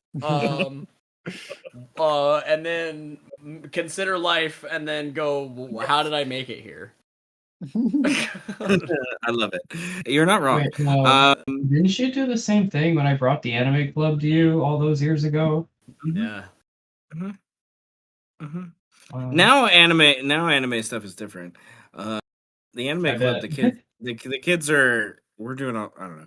We haven't watched very much anime this year. We've been more involved in different games. He's gonna come back like after binge watching that shit over the weekend and go, why did he kill that little girl? Or why did they let Maya Hughes die? Spoiler alert, it's been out for like 20 years. Fuck you, Craig. You know. I love it. Okay. Well, I'm still rewatching Envy getting eviscerated every now and then. It's so satisfying. Yeah, when she gets fucking burned to shit. Yeah, dude. Living in my brain. Mustang's Also, torturing did you her. know that the author made a new series that's currently airing? No, but that intrigues me and will be Googled later. It's called Demons of the Shadow Realm. Oh my god. Like Yu-Gi-Oh? Kind of. It's about summoning demons, pretty much. Like Yu-Gi-Oh? Like Yu-Gi-Oh. That's fun. Okay. Well, Luther, you're following Dr. Kurt got himself. Yeah, you find me in my large child-sized mongoose walking down the street. Yeah. It's a weird-looking dog, man. Huge. I imagine like another kid. Can I pet your dog? Yes. Yeah, it's not a dog. The rules state nothing about size. Neither homunculus nor familiar say anything about size. I told you I'm turning him into a dragon. I was not kidding. I will turn him into a Flygon. One day he will be a chrysalis. He will be my greatest achievement. A dragon. Flygon? Why not the Salamence? Dude, fuck that. Because Flygon's creepier and weirder looking than Salamence. Like, in hindsight, right? If you saw a Salamence flying, you'd be like, oh, that's a dragon. That's pretty cool. If you saw a Flygon flying around, you'd be like, what the fuck is that thing? That's a fair point, but Salamence gives vibes of perfect metamorphosis, and that's terrifying. Nah. Dude, come on. Have you seen Flygon? Like, he starts from Trapinch. I love Flygon, so yes, I've seen it. Goes from an ant to a dragonfly to a fucking dragon. Well, dragonfly. It makes sense. And it's not bug type. It bugs me so much. It's so okay. Gross. I wrapped up one of my other side story. I wrapped up a D&D campaign that I was playing in on Mondays last week. And we're talking about like the DM's like, what do we want to do next? And we're ended up doing this like Western spin, but eventually we're like, we would love to do like fucking Digimon. That would be so much fun. to be like, each of us can like he like gives us like we think of like a CR1, a CR5, a CR10 monster that like they level up into or whatever, and like we can like summon them and do things for like a certain amount of time and all this other stuff. And it was just like it was a fun little like conversation we got into for like 30 minutes about how fun Digimon was. Just like permanent digivolution or like Tamer style? oh, I saw this on Crunchy. That we didn't get to that part of the discussion, but it's on Crunchyroll. I won't be watching this later. One day I will have I will have a fell beast of my own.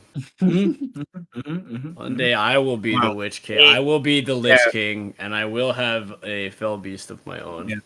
Well, this conversation came about because our barbarian of all people, ironically, the person gave their barbarian a decent charisma. But whatever. The barbarian, every fight would like. There's just this joke that happened in one of the earlier fights. It was just like, hey, can I just like go like talk to that dragon and maybe get him on our side so he fights with us instead of like fighting against us? And the DM was like, sure, you got to roll really well, nat 20. And Damn. the DM was just, and the DM really awards nat 20s because we've been in many games. We played an entire campaign where no nat 20 happened ever. So he's like, when it happens now, it's like, ooh, like literally, we played a campaign 3 years ago where not a single nat 20 happened in the entire game.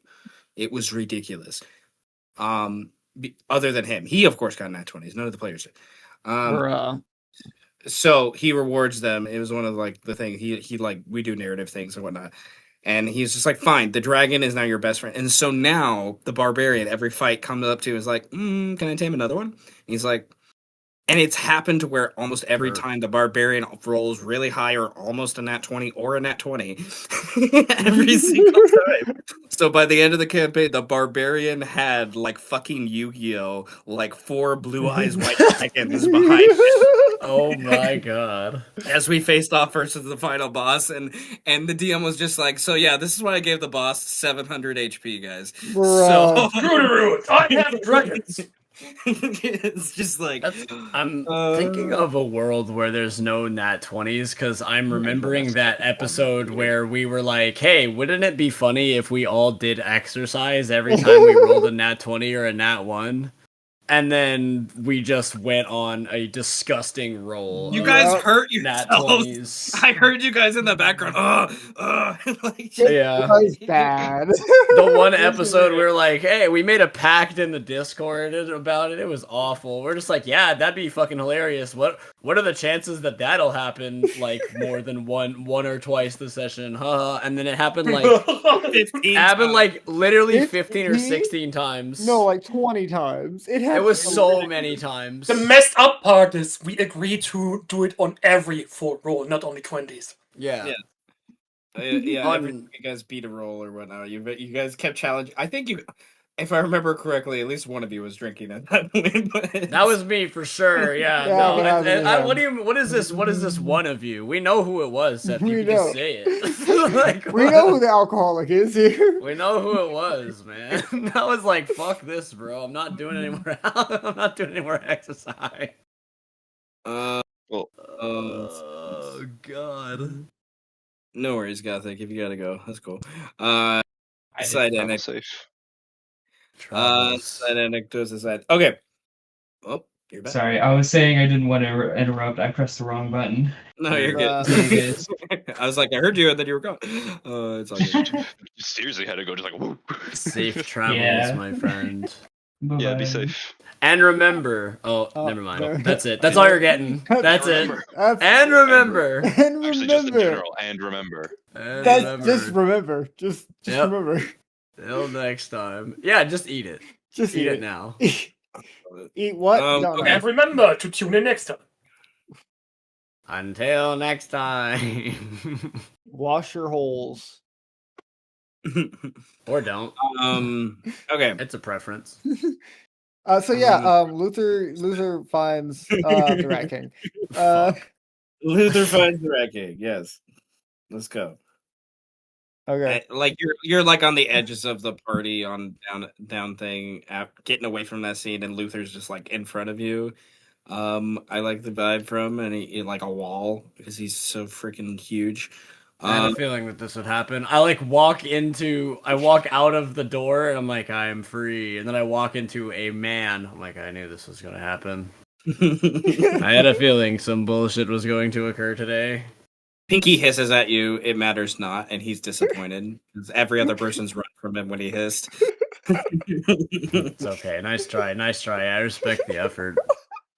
Good hustle. Good hustle. Yeah, good hustle. Good hustle, Chief. Good hustle. Here's another like whole raw chicken, bro. Get out. Bruh.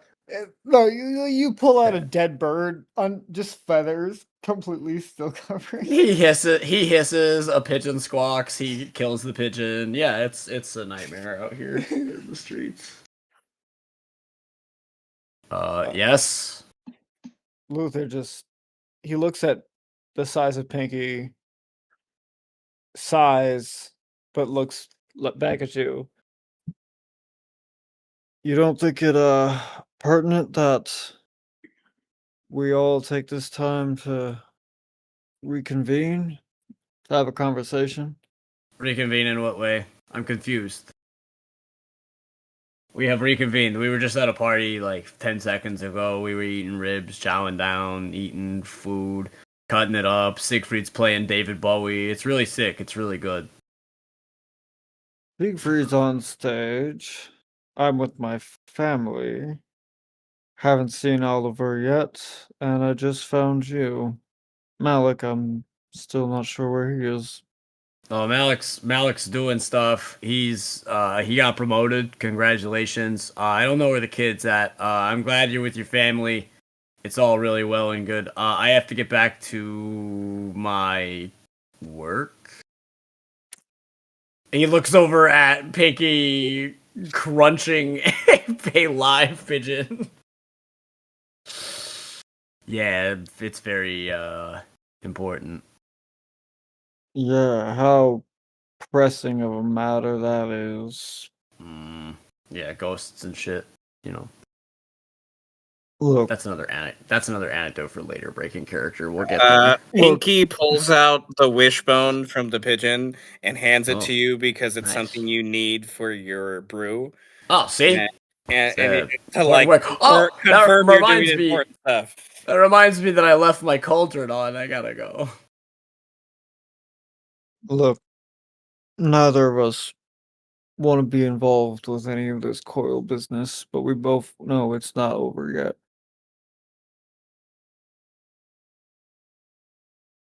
I mean, it looked pretty over when we blew it up. No. And yet the people behind it still remain at large, don't they? I mean, at large, it's small, medium, doesn't matter really. What size of? He looks again at the large mongoose-sized rats. Current. This isn't something that we can avoid forever. No, but I haven't talked to the vampire in God knows how long. I'm getting told that we have a new chain of command. It's gonna be a HR nightmare, if you will. Right, and the last chat that I had with Sterling wasn't a good one. Well, I mean, we didn't. I mean, he did take a guy. He took a prisoner, man, vampire, assassin thing. That guy's still out there somewhere. I don't know where he's at, but Nah, he was running. Oh my god. Sterling was running from someone. Yeah, probably that freaky ass vampire lady that he was telling us about. Pinky hisses. He's implying the real answer is Sterling ran from Pinky. Yes, Pinky. So I concur, Pinky. I concur. I love how Pinky has a 3 in all stats. Like, he understands everything you guys say. Yeah, Like, he not- can. He's damn near. When I level him up, he's damn near gonna be able to speak. It's gonna be really crazy. The actual issue right now is that he doesn't have the vocal cords to do it. Yeah, soon Yet. though. We'll get there. yet. Okay, so Pinky is gonna become Frankenstein? Yes, I think Frankenstein's so. monster. I think Frankenstein's this monster. is. I think I'm living in a world where I am Dr. Frankenstein, but I'm a good dad. Dr. I'm a good- Frankenstein, but he actually likes that he's a freak. Yes. Dr. Frankenstein, but he actually can come to grips with the fact that he has created a monster. Well, and you've actually taught Pinky to be, because I get this is how I roll Pinky, but also how we talk about Pinky. Like, Pinky's Yeah. proud to be Pinky. Pinky's like, fuck yeah, look at me. I know, and I am positively affirming Pinky as Pinky. I'm like, I'm also Pinky- glad that you're Pinky Pinky, has a bro. support system. Yeah. Yes. I watched Frankenstein. I actually just watched the Oh. Guillermo del Toro Frankenstein, and Really good. I was very moved by like when he finally wakes him up, and the first thing he does is lock him in the basement. I was like, damn. I don't even think he does that in the book, which is crazy. Nah, he Like can't. he tries like a little bit to reason with it, but the first thing this motherfucker does is literally chain this guy to a bed. I'm like, holy, what an animal. Mm-hmm. Like, he immediately regrets his decision. I'm like, oh shit. They went full on that. Like, at least in the book, Dr. Frankenstein was like, I can try.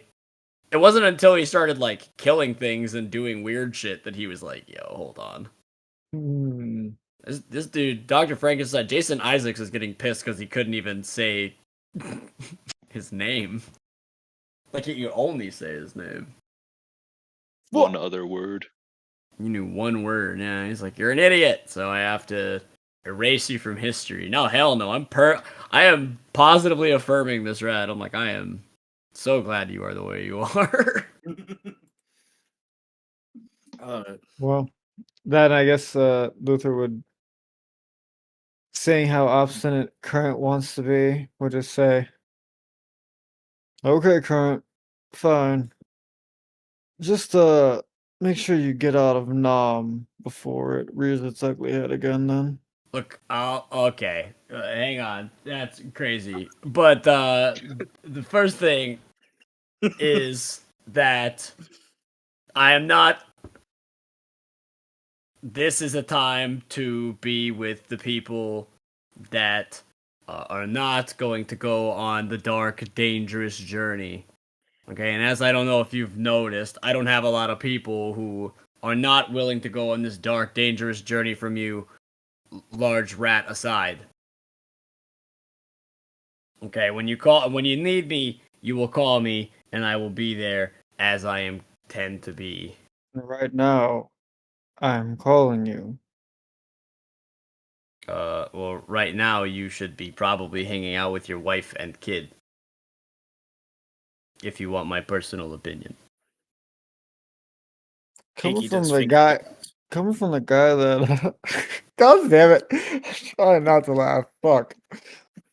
Coming from the guy that plays with dead rats. I am not playing with the dead rat. I am perfecting the dead rat. There's a difference. That was a very Trump statement. I'm sorry. that was a very I did not mean for that to come out that way. That was insane. Adrian, I'm not playing with the doll. I am perfecting the doll. Adrian, Ah, the reporter who made the article on us. yeah. You want to know where she got her info from? Not me. Exactly. She doesn't know either. The information she received about all of us appeared on her desk. No names. No Okay, one so saw she them. received So she received an anonymous tip about 6 weirdos in New York City. Okay, what's so special about a reporter reporting on Six. weird shit in this dumbass city? 6 connected individuals working on clandestine matters. Okay.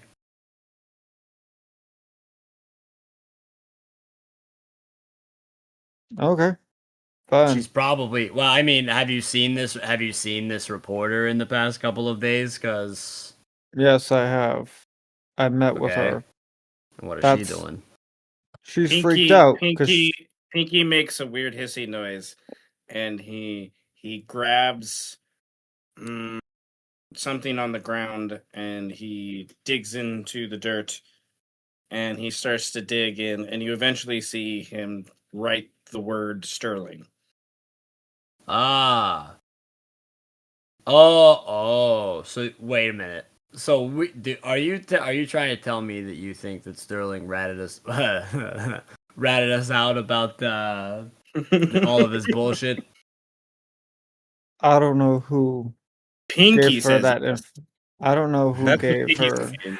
That was a good one. That was a good one. That was a good one. Pinky has Piggy. never liked Sterling, though, so you might. Yeah, that's true.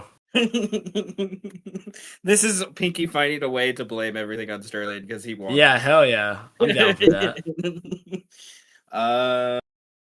I don't know who gave her that information, but she certainly is freaked out about it now, realizing the type of danger she might have put herself in.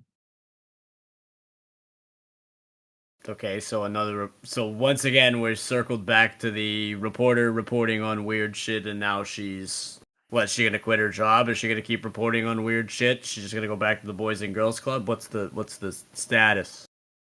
Pinky does the slit your throat symbol, like he'll go kill her if you want him to. I mean, that is also an option. I don't want to do that, but I could. We could. He could. Pinky Yeah. nods like that's the best choice. Like yes, me. Yeah. You know, for a scientist, it seems pretty hard for you to put 2 and 2 together. I mean, 2 and 2 together is that we have no idea who the hell gave her this information, and am I willing to figure it out? No! It's come to my attention that I do not give a fuck.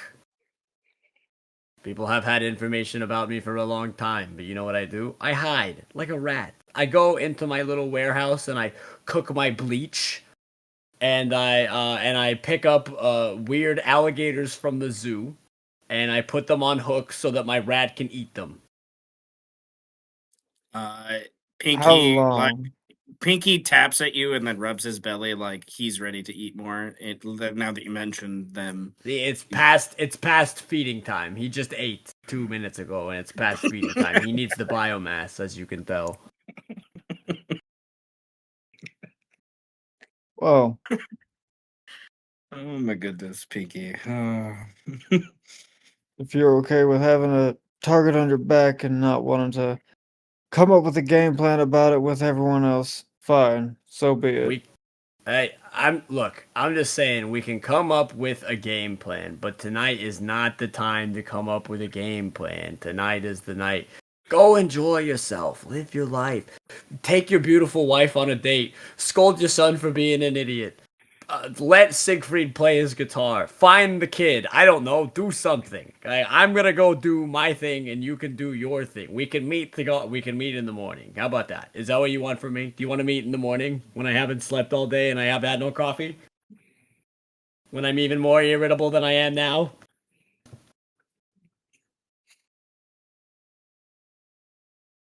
I Fine. think your silence is a yes. Have it your way, Current. Have it your way.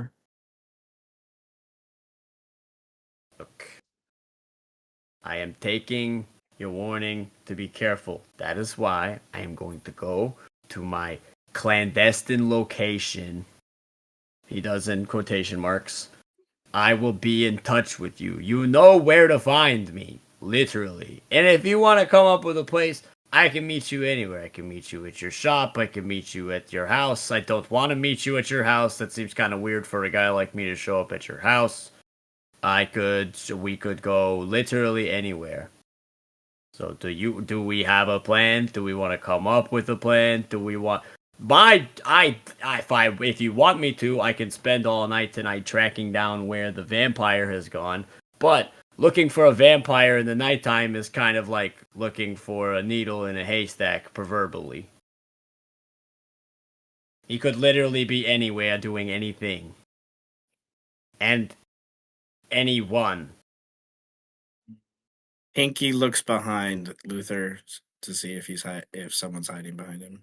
He could even be right now listening to this conversation and wondering why we haven't found him yet.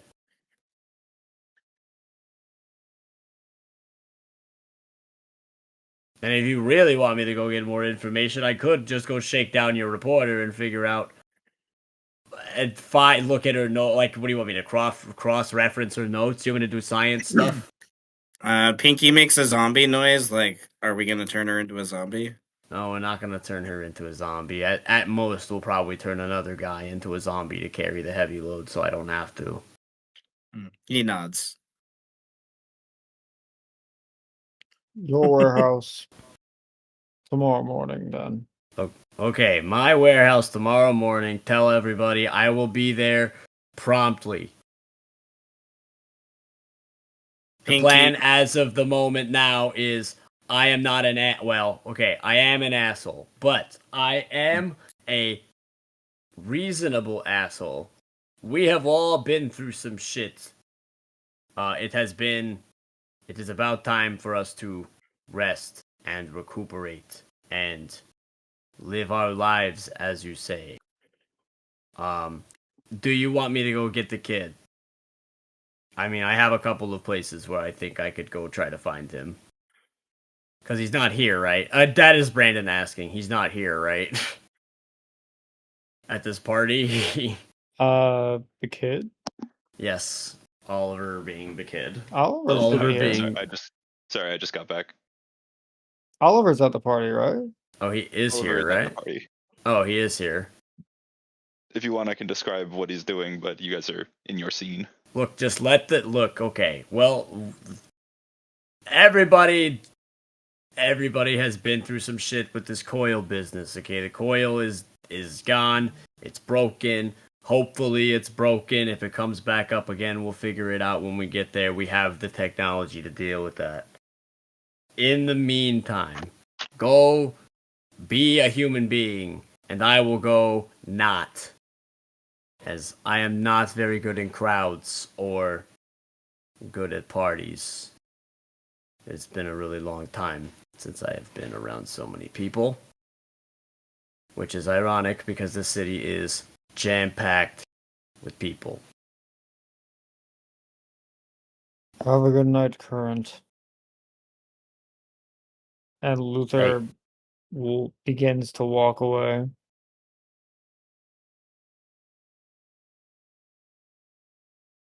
Alright, Pinky. Let's go find the dead man so he can carry all of our stuff. Pinky starts sniffing out. Track me a dead man so I can carry my stuff. That shouldn't be too hard. No, you probably eventually make your way to a I have a feeling he is like a bloodhound for the dead. Just I'm fine with that. Yes. I don't need a check for this. I think it's one of those things that's just a matter of time. Pretty much. Yeah. It is a very large city. Lots of people and lots of weird things happen. Okay. I do want to say that Luther will eventually tell Siegfried once he's done playing his set what's going on, and will also look for Oliver to let him know what the plan is. Okay.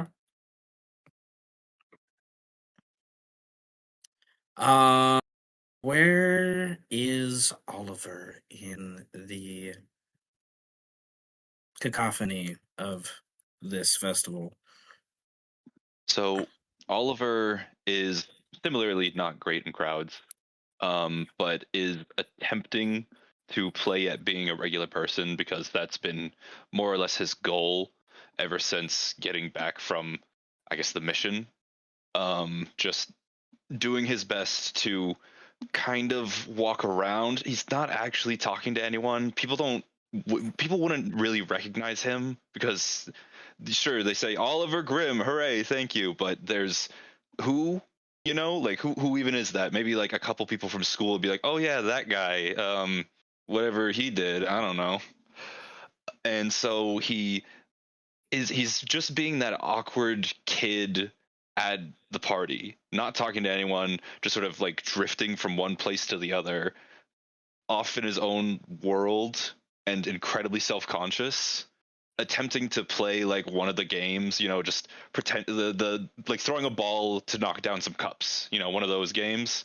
And then he does like a wimpy little and it doesn't actually knock anything down. It's like, oh well. And in that, he sees, I think, something related to the church. Because you were saying that the church is in part putting this on, right? Yes. And he remembers Father Marco, the guy we had in the bathtub. Yes. And so, thinking on that, thinking on the fact that the church is somehow related to what's going on, and thinking on his mother and how she is unwell, he starts to look for either Father Marco himself or just anyone from the church so that he could talk to them. All right. I'm going to roll. If that is a possibility. If that's too out of the way, then. No, you're good. I'm going to roll a check for a couple of those things. Okay. A luck check on my end. To help me narrow down a choice here. So, okay. You meander through the party, and lock eyes with the church, like you're saying, and then immediately outside of the church, you see a sister, a nun, kind of nearby the stage outside the church, and she is assisting Father Zeke, the major domo, for those things, and kind of talking with him about events or party. They're kind of near the stage, and like Siegfried is getting ready for his first official set or second set or whatever we want to say. But there's like a pause, a lull in the music, I would say. And then there's that, and then the only other church-related person you see in the immediate crowd, she is more by the church itself, like by the door. She does not seem to be entertained. Is the general vibe. But you vaguely remember her from the night when you met Evelyn Kane and Father Marco. She is one of Father Marco's presumed compatriots or something like that, but she's dressed as a nun, but when you saw her that night, she was dressed more like a ninja, to be sure. Oh yeah, the two that we were that I trailed for like half a second. Yeah, you're pretty sure, like, just like, there's just this, your wariness is definitely high enough to pick up on this vibe, is the impression here. But, nevertheless, she's, like, dressed down, nun. She's, like, standing guard at a door that no one needs to stand guard to because she does not know how to party. 100% the vibe. And she's just, like, probably would never expect you to be here in any capacity, for those things, but what do you do?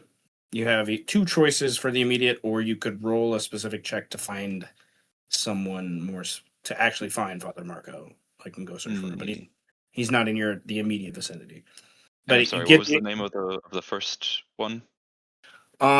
you have a young nun with Father Zeke, who's the major domo host of this whole Okay, festival. yes. Or you have this sister that you don't know the name of that's standing guard next to a door no one needs to stand guard next to. Hmm. Either So alone and ice cold, or around people and possibly more open. I think actually Oliver, because he wouldn't know how to approach someone who's already in a conversation, he's gonna go to the other person who's also just sort of awkwardly standing there. The other sister on her own, standing guard, quote unquote. And again, I do technically recognize her because she was there at the dock, right? yeah, you technically recognize her because she was at the dock. Though I don't think that she would recognize me. No. With what happened that night, she would not have recognized you because, well, I'm gonna roll. I believe you were Uh, like stealth. You were hidden. You were hidden. No, you were coming into the situation. You were, no. She wouldn't recognize you, but you got a good look at her face, that Maybe I night. can use that to my advantage somehow. You Sure. did, you got a really good look at her face, I would say, because Father Zeke was there that night. You got a good look at his face too. So, but nevertheless, okay, you kind of saddle up next to her, sort of, like stand up next to her, and there's a definite like open space between where you guys are standing by the door and where people are at partying and whatnot. Like this might, like, if people need to use a private restroom, that's probably what this is for at best, for those things. So she's guarding the restroom, it's like definitely like And it's more so because she has nothing else to do. yeah. And I imagine a few awkward moments where she is just expecting you to like eventually ask for the door to like could use the restroom, and then after you saying nothing for a few moments, she would say, "Do you need something, young man?" And she's not that much older than you, but like 10, It's the 15 air. years. Yeah. Yeah. Hello, sister. How are you enjoying the party? Uh, thank you for helping put this on. It seems to be going just great. You know. Um, do you are you enjoying yourself? You realize I'm a nun, right? Yeah, and Yeah. you're still allowed to party and have a good time and everything. I think I'm not really sure what you guys are or aren't allowed to do. Um, we can have a good time. He's gonna roll an empathy check right now because she's really confused. It's a So confusing moment. It's a confusing situation. she is. She will save that, and she will use her reroll. Um. Uh. Okay. Okay. Um.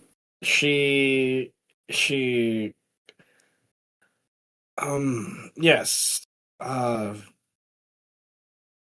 It's been a long time since I've been able to see something like this. You seem to also have never been at a party before. Not like this. I've wandered around a couple of street parties and stuff like that just go on incidentally in the city, but I guess technically this is in part to thank us. And then he sort of looks around and realizes that no one else is with him, as though he forgot that he was alone. Um, Sorry, my name is Oliver Grimm. And you are?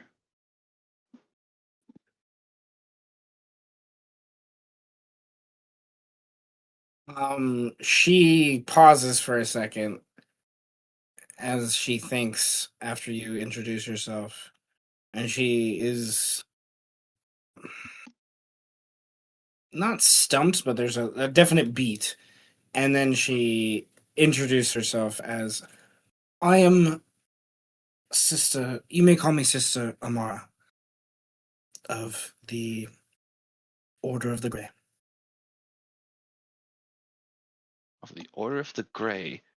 What is that? What's the Grey? I'm not exactly a terribly Christian person, but I don't know if I've ever heard of that in particular.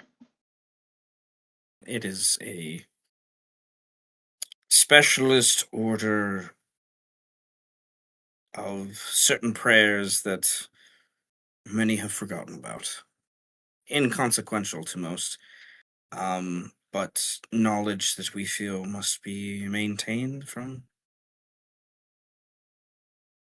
time before we thought to write down history in some ways. It's fascinating. I'm a researcher in many ways. They send me around the world to look at ancient things and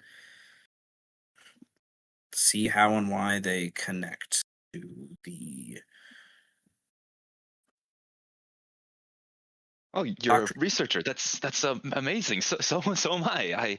I don't have a particular field of study right now. I'm bouncing around several different kinds of subjects, but I have a fascination in almost everything. You wouldn't have happened to know anything about in your studies. You haven't come across anything about sicknesses, have you?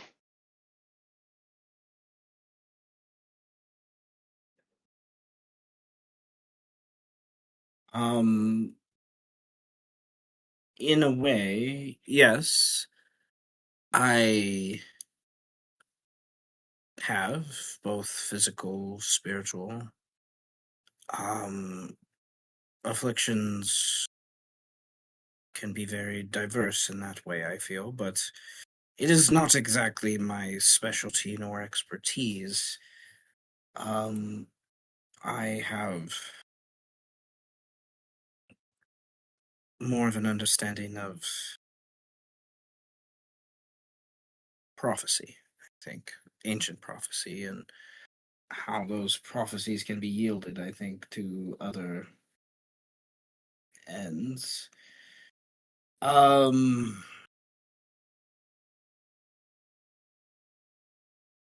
Father Zeke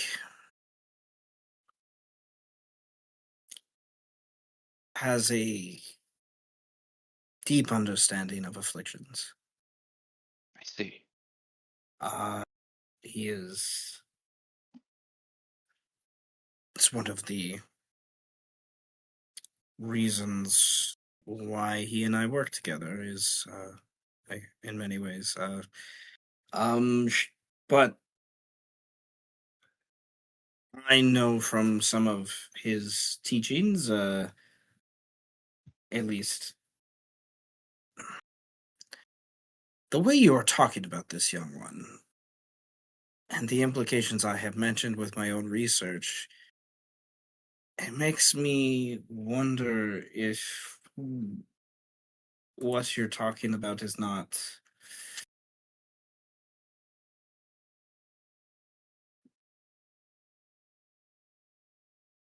I don't know.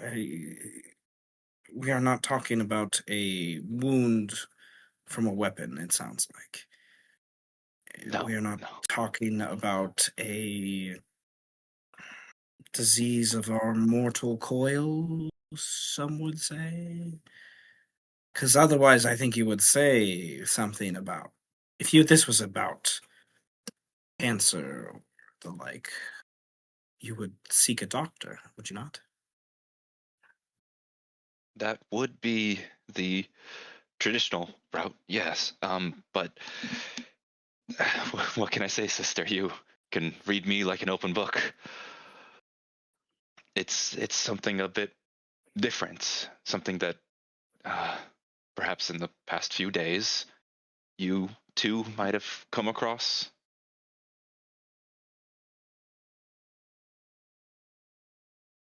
Yes.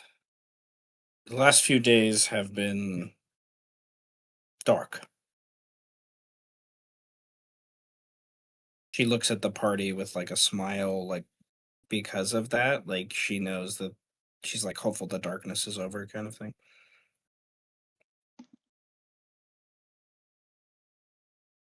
I can, as much as I also appreciate everything that's happening here, I I know deep inside that it's not over. I know that people are going to keep getting sick. I know that the dark days aren't done. And I may not know of prophecy, but I know of cause and effect. And there is going to be significantly more effects soon. And so I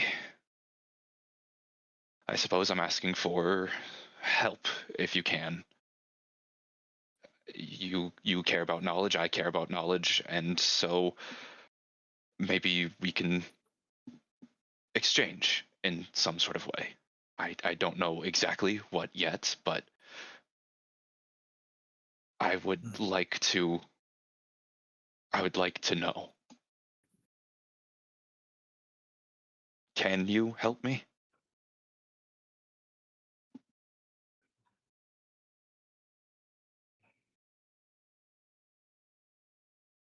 I can, but I must know something of you, Oliver.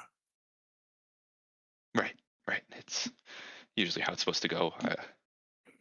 There's not a lot. There's not a lot Well, to tell about me, to be honest. it is a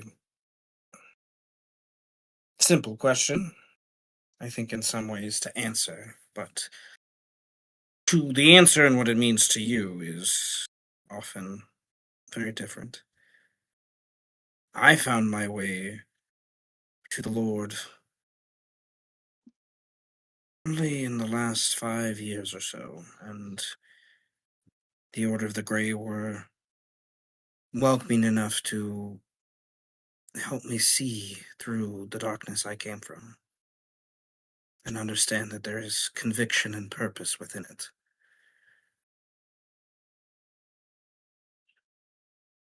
I would like to know, what is your purpose to seek this aid? You are worried about the darkness, and I believe your words here that there is something coming. I have seen these last 2 nights, but I don't know you very well, Oliver, so I need to know, do you have faith? Um. Uh. Faith. And as he's sort of ruffling through his jacket again, feeling all the things that are in his pockets, thinking on everything, thinking on his Jewish faith, thinking on what God means, thinking on Thoth, thinking on Ma'at, thinking on all these different religions that he's just incidentally studied. I don't I I I I'm not sure what to have faith in anymore. It used to be simpler, but it seems a lot more messy as I learn things. I have faith in something. I just don't know what yet.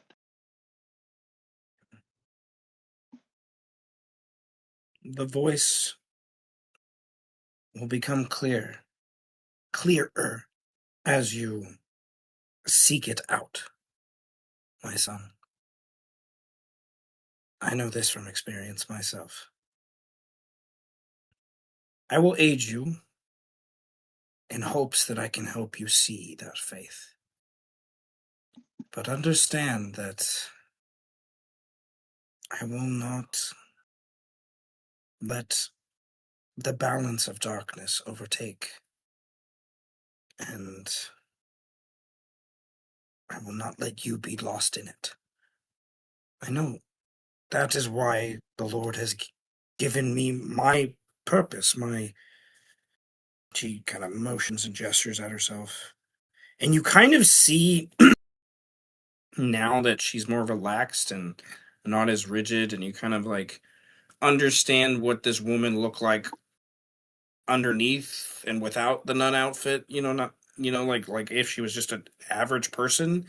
And this woman is built like like like like like a sports person, like volleyball person. Like she's got some muscle. She's got like she's like compared to you in many ways, in that capacity. But like she's not like Luther strong by any means, right? To that capacity, but her vitality is pretty high. Like she's a pretty, and you're generally getting the aspect that like this woman knows how to fucking fight. Like she was a soldier, she was a warrior, has some sort of like she just has this like martial artist prowess about her that's just like Mhm. obvious to you now that you get a better look at her. Um and that she has had to fight and had to fight for her life before. Kind of thing. Like that she's been in dark places literally where she's almost died. And there is this also other presence about her to where she honest to God believes that she is this powerful light to be here for these things. So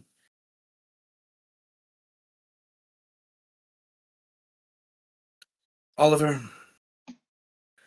I will give me some more insights so I know what to say, and I will go talk to Father Zeke now. If it is indeed as dire as your tone impresses, as beautiful as this night is, the laughter and the joy, it sounds like this is something that needs attended to. It's not something I can ignore. My mother is afflicted with something. I don't even know what it is. It's something otherworldly. It is something eldritch in nature. It is crystalline and purple. It's Mm. draining her vitality, but more importantly, her soul. I've given her the medicine that I can. I have fixed her in the way that I physically can, but I see beyond that. It's something so much deeper. It is attacking her spirit, It and is dark. I don't know what to do. Is there he in like in Latin basically hints to the idea of like eldritch power, I want to say in the phrase, but it's like a phrase that to me that could be used to describe God's power and or magic. And that's what she's kind of asking you in it is like and like magic, like this is legitimate magic is what she's asking. Yes, yes, it is. She wholeheartedly believes you, and she like almost eagerly walks away, and turns to you and puts a hand on your shoulder and says, wait here, and Father Zeke and I will see what we can do to assist her. I have heard of similar dark actions before, and do know the Lord has given me the power to exorcise such afflictions if needed, if those dark spirits are attacking her soul. Father Zeke, his power to heal, it is. We will find a way. And she seems very, very hopeful, and she, like, basically, like, parts the crowd. Like, she just move and just, like, makes her way towards Father Zeke with this earnestness that, like, you're just like, oh, okay, She that's doesn't not need a to push through anything. you know, it's just like she becomes a spear, and like anyone gets in her way, she has kind of the strength to just be like, "Move, please," and she just like shoves them off to the side a little bit. Her athletics is pretty damn good, and she kind of gets in between and hops up onto the stage, and like she moves in such a subtle, swift way that yet again she has some sort of martial training. Like she just doesn't move like a nun would move, you know? Like she's more of like a monk in some ways. Like she has this like kind of vibe in that way, if you will. And she finds Father Zeke, and definitely by this point Siegfried's playing music and doing the thing on the stage, and Father Zeke's up at the front just being the host and enjoying and hanging out with people, and he is that kind of guy in and of itself. Like he loves being around people and is very charismatic, and just his vibe just calms people, let alone some of his magic that he can do. But he she kind of goes over his shoulder, and you can see her talking to him, and he's nodding for a second. Then at some point he turns back and looks you with that eye of like, oh my god, like he kind of definitely worried himself, and he gets up, and his helper lady, Sister Chen, she Oh, it's her. Okay. she she's like seeing him get up and then looking at Siegfried, and then Zeke turns to her and like obviously tells wait for Siegfried to like she waits for Siegfried kind of thing. It stays behind, and he kind of parts the crowd, and it takes him a little longer. And Sister Amara is impatient as hell with all the people that are like, Father Zeke has to be the host, and he's saying hi, and he's trying to keep up the vibe that everything's fine, and he doesn't want to scare people too much. And I think it's at this point that Luther would definitely Yeah, I was thinking this entire time, like, can would Luther? see this interaction as he returns of like a very Yeah, I think obvious this is probably a good time. this I is a want. very obvious, yeah. Like people are sitting, drinking. It's more of like people are done eating. There's some dance in front of the thing, but I imagine it's like, Honestly, a little especially more. when Sister Amara goes move, that was probably Yes. like enough to be like, oh, what's that over there? Yes, Yeah, exactly. I was gonna say, like, I feel like Luther. This is a good time for Luther to interject into the scene to Yes, find yes. Oliver. Interaction. Yeah, Come player interact with me. player interaction. And I think Siegfried, you can interact where you see fit too, if you want. Like you're on stage, so performing and whatnot. So, and you would Probably hit see like a them. thank you, good night kind of thing. You would hear Sister Amara like in between your song go move, and then Sister Chen's like waving at you, like, yeah, I don't know her. That's just yeah, she's my sister, but I don't like her. Like they're not legitimate sisters, but you can tell they're like know each other really well. But nevertheless, Uh, you can throw in your 2 cents where you want if you want. But Luther beelines through the crowd, using I think the wave of Amara kind of going through to your benefit to kind of circumvent and get ahead and next to him. And what do you guys do? Luther says, "Standing off on your own. Why am I not surprised?" Oh, hey. Um, I needed to get some air. I guess I don't know. We are outside. Uh, more air. Okay, fair enough. Look, There's a lot of people, a nice quiet corner over here. I was talking with one of the sisters. Do you attend their church or anything? I don't really go to church at all, but I know that you're not too far from this area, right? When, if I don't have any work to do, and my wife insists to drag me here, I'm not that deeply religious. Like, I believe in a God, sure, but, this church vibe isn't my place. Not really. Oh, what are you saying, Luther? You don't like my sermon every Sunday? Father Zeke joins. Zeke, if I need to hear words of wisdom, I will crack open my beginner's book to mechanics. I love your pragmaticism. He nods at Luther and then looks over at Oliver with a concern. And is Luther aware of the trouble? Oh, no. I guess no one is yet. Luther, is when you went back home, was everything normal? I guess were you okay? I need you to be very clear with what you mean by Right. normal. I'm sorry. Well, he has been wearing a glove for the last week, so Zeke says with a shrug. I just figured he's a handyman. He doesn't want to callous his fingers too much. But my do you remember the no, you weren't there either. People have been getting sick with something. Something is the city.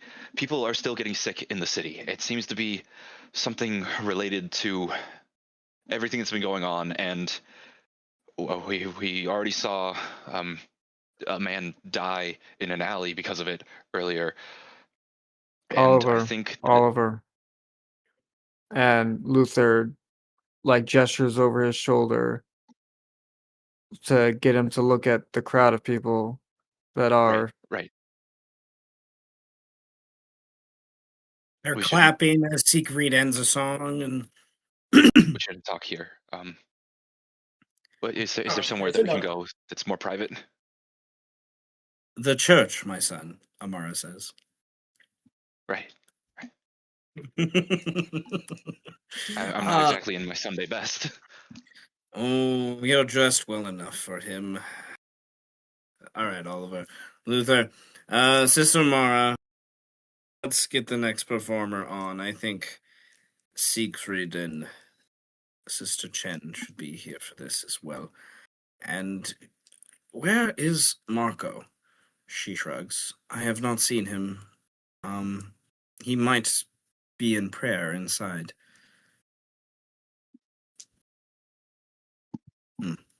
Well, come with me.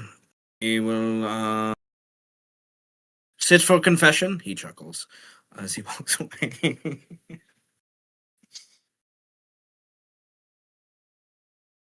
Oh, we got to figure out a way to get Siegfried down from there. Sister Amara comes to Sister Chen, and Sister Chen is clapping and involved, and she whispers in Sister Chen's ear, and Sister Chen's like, "But he's playing, like, what?" And he's like, "Get him off the stage, or I will." And I was like, "Well," she kind of like gives that coy look, and she's like, "Why don't you try?" And Sister Amara hops on stage, just like full, just like ninja jump. Hops on stage and the crowd's like, yeah, what's going on? And she's like, get off the stage. She's waving you to get off the stage, and you're just rocking out, and you're totally confused. You have no idea what the fuck she's trying to do. Is she a heckler? Confused guitar playing. And Sister Chen is just like, I don't. And Sister Chen then cups her hands around her back. She wants to dance. Dance with her and come off stage, join the party, and like move on. And she's trying to like move the idea of you getting off into the crowd a little bit for that idea, and also heckle Amara at the same time, you 100% pick up on this vibe. You're not that dense to the idea. Like, it's obvious people are moving. You saw them leave. Do you want to actually give in? Is the other question to that idea. If not, Sister Amara might try to force you. She has that vibe about her. I want. You know what? Can Yeah. okay. I was gonna say like I could probably do a presence check, that would get Siegfried's attention if need be. That could also work. Yeah, look it. I'll do it anyway. I mean, better that one of the people you've literally technically fought alongside of. Does that Mm-hmm. uh All right. 3 yeah. It's a 6. I pumped 3 strain because this is very important. Well, yeah, 3 strain because it's C. With your vigilance and wariness, good Siegfried, you definitely get the impression with Luther's hand wave and like whatever else he wants to say, he gestures that like they want to talk to you and it's important. Alright, then Siegfried nods to him, but makes it very clear he's going to finish this song first. Because he's never really finished. All No right. sacrifice, I heard you, I'm coming soon, but I'm finishing this. I would love a music craft check, good sir. Um, with your B you have in music craft and your definitely charisma, right? Yeah. Just to like how do you like the general vibe of like how you move on so people aren't like, what the fuck, like you just left, you didn't finish the set, like do you end in such a capacity to where you don't disappoint your fans? He just, once he finishes the song, grins and waves to the crowd and goes, "It appears something important has come up, good people, but fret not. Once it is over, I will be back to rock out all night long."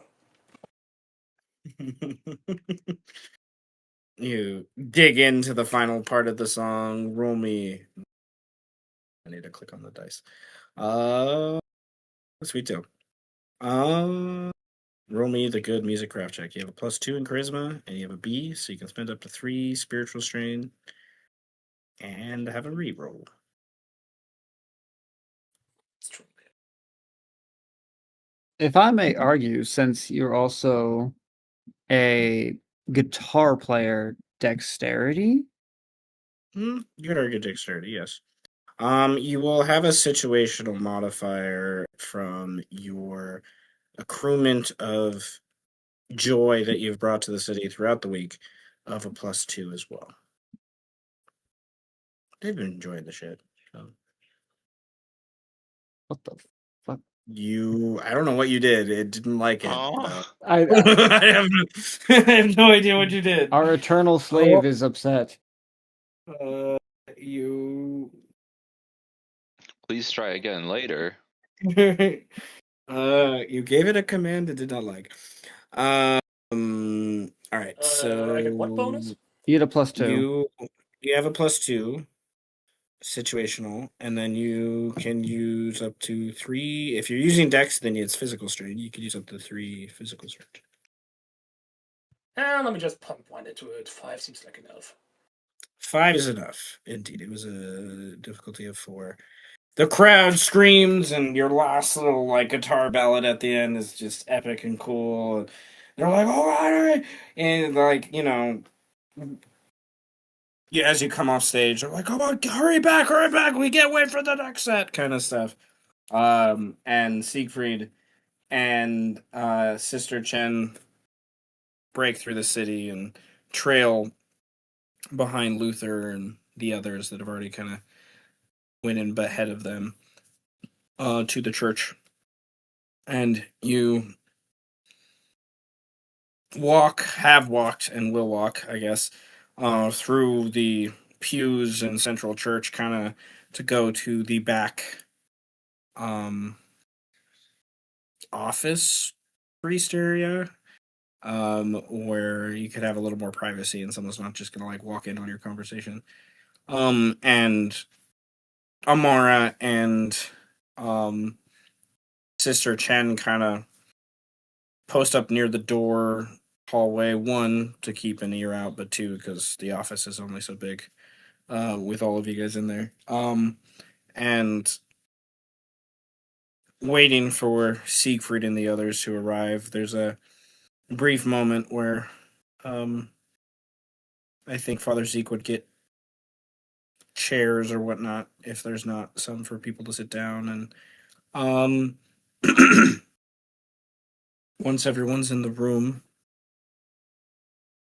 well, I think as he's waiting, Father Zeke would turn to Oliver, and then you guys can say you arrive as this is happening. Father Zeke would say, Oliver, describe for me what you saw. Yes. And then yes. So we all are aware that people have been getting sick. We again saw a man die in an alley after bleeding from every orifice and essentially being poisoned by some eldritch energy. And I am willing to believe that was not the only case that is now going throughout the city. I know that for a fact because it seems that that same affliction is affecting my mother. She has not reached that same point quite yet, but I can tell that if we don't do something, she very quickly will. There is some kind of taint, some kind of radiation, some kind of corruption that the coils were creating that is now affecting regular people. Regardless of if we destroyed them or not, there is still something happening. And it's not only physical, it's far from it, in fact. It is a type of sickness that is affecting their souls, their spirits, the fundamental aspects of their being. And so it's not something as simple as a cancer or as a wound. It is something that is magical in nature. And we have to find either a cure or the cause of this. Because otherwise it will keep affecting everyone in the city.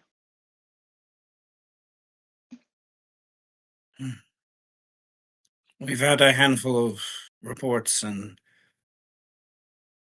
Nurse Lena called me down for an interesting thing on Wednesday at the hospital that it seemed my prayers were the only thing that could help the pain subside. Did it cure them, though?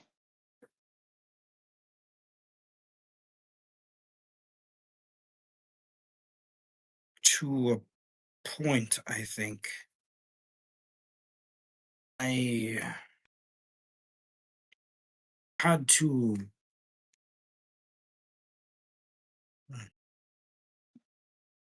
use something that you wouldn't expect a priest probably to do, but I am more than a priest. I am a way, and I appreciate the insight that I've gained from my ancestry as well. One of the only things that helped was a mixture of Sister Amara's prophetic insight, Sister Chen's almost divine challenge and her aid with healing, and then a simple charm that I made. They were together able to kind of displace the magic enough to where the charm could be used to almost possess it, siphon it, and then we destroyed the charm with a divine, well, physical. We ripped it apart, but it was part of the. He's describing voodoo, like 100%, and you're like, this is a priest describing voodoo. Like you're like, he's not just a priest, that kind of vibe, and it's like something you probably initially wouldn't expect by any of you, for those things. Other than you saw him the other night at one of the sanguine apparatus things, like so he has, there's some of that element to it. Sister Chen and Sister Amara kind of nod with that solemn vibe, like they're totally aware of like the crap they had to do to go for it, but you definitely get the impression Sister Amara is uncomfortable by the ritual, the dark ritual he had to do by her perspective of the voodoo to kind of like do it. She kind of like makes a weird noise that draws your attention. Like she would like he and her have argued about this already, about the intention of what he did. And he kind of looks over towards her and kind of gives a scowl and then turns back to you all. What I will do and ask of you to assist me, if we are indeed to attempt to cure your mother, will put her very humanity in question. And our own.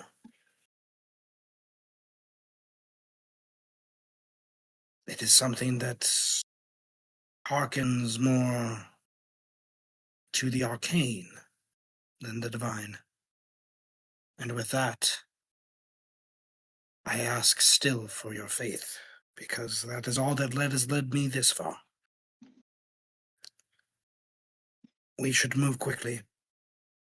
Oh, Sister Chen speaks, but the party, sir. Goodness, I need more water. He's dying. Too many voices. Voices. They call to me. They do. Before we leave, though, are any of you in need of a cure of affliction? Father Zeke has faith healing, which can Fuck. heal stuffs. Yeah, unless he can heal stress, then Yeah, I can get some fucking. well, someone had to leave, didn't they? Well, I'm currently doing faith healing of my own. He's currently doing. Yes. He can Yeah. to a point. With some of his other abilities. Faith healing at base is just health, but he can do stuff with some of his masteries that can do stress. So I think Luther mainly has been like he's paying attention to what's being said, but he's also looking at Oliver, and he hasn't looked closely at Siegfried yet, since he hasn't really talked to him. So he asks Oliver, "What happened to you?" I don't know what you mean. I don't want to interrupt. I also have to leave. I have to get out of here, guys. I gotta go to work. So Fine. I will see you guys next week for sure. Be safe. Drive Be safe. safe. Have a good day. Bye, Bye, guys. guys. Peace out. What happened to you, Oliver? I don't know what you're talking about. We're worried about my mom right now. We're worried about everyone else right now. We need to We need to cure her first. Oliver, do you really think a parent doesn't know when a child is trying to worm their way out of something that they want to hide?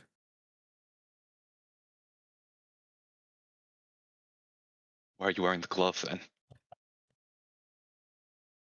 Because we both know ordinary people can't witness what we do.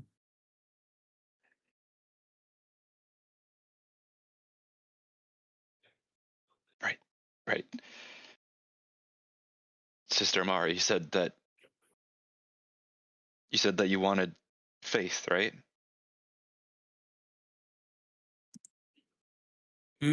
Yes. Well, he looks over to Luther. I hope that you have enough for us.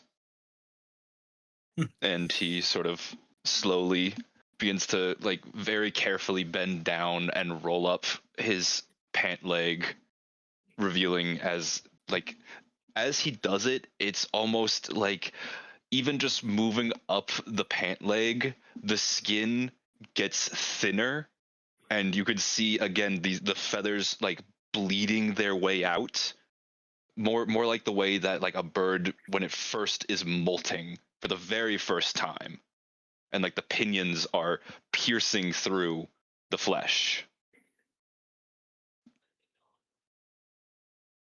I think that I was affected by what's going on as well. I mean, I've always had a pretty weak constitution, but this is something else. What? Father Zeke is just kind of a little shocked by it. Looks to Luther. Take off your glove, Luther, if you would, please. Luther doesn't understanding that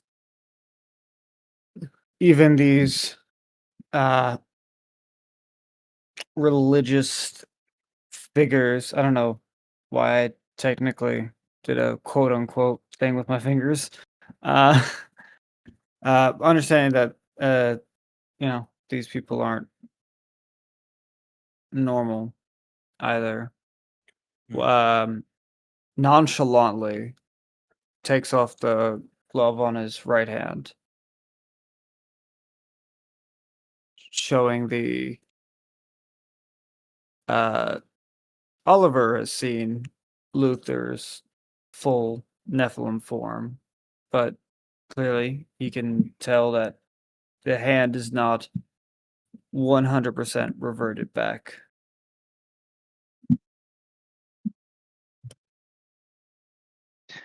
It reminds me of when my mom would joke about making faces and saying that it would get stuck that way.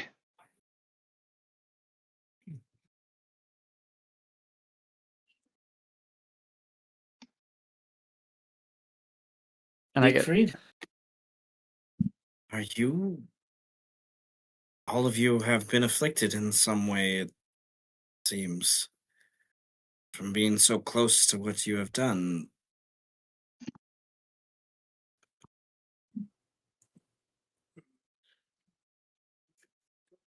What? Huh? What? Are you alright, Siegfried? He has a hand. He's growing feathers. You seem fine? no, The his eyes. weird thingies? Yeah, just look into my eyes. He steps a little closer and then, like, looks for a second and then, like, his head kind of tilts to one side as he realizes that they're, like, swirling uncontrollably in a way that, like, makes no logical sense. Huh.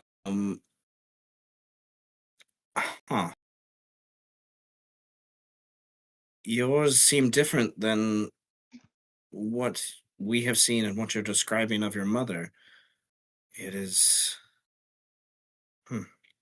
Well, we've wasted enough time with. Here, let's. Uh, I will gather a car. We can meet in the final row of the parking lot here in like 10, 15 minutes. And we'll make your way to and show. And then he looks back at Luther. You look honestly shook. Are you sure you're all right?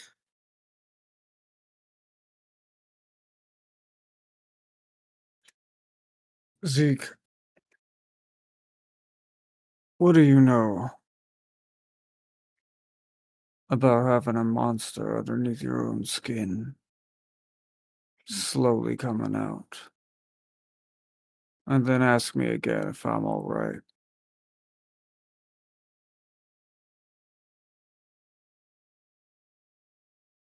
Will you let me? He asks if you'll let him like bless you, more or less. Sure, make your attempts.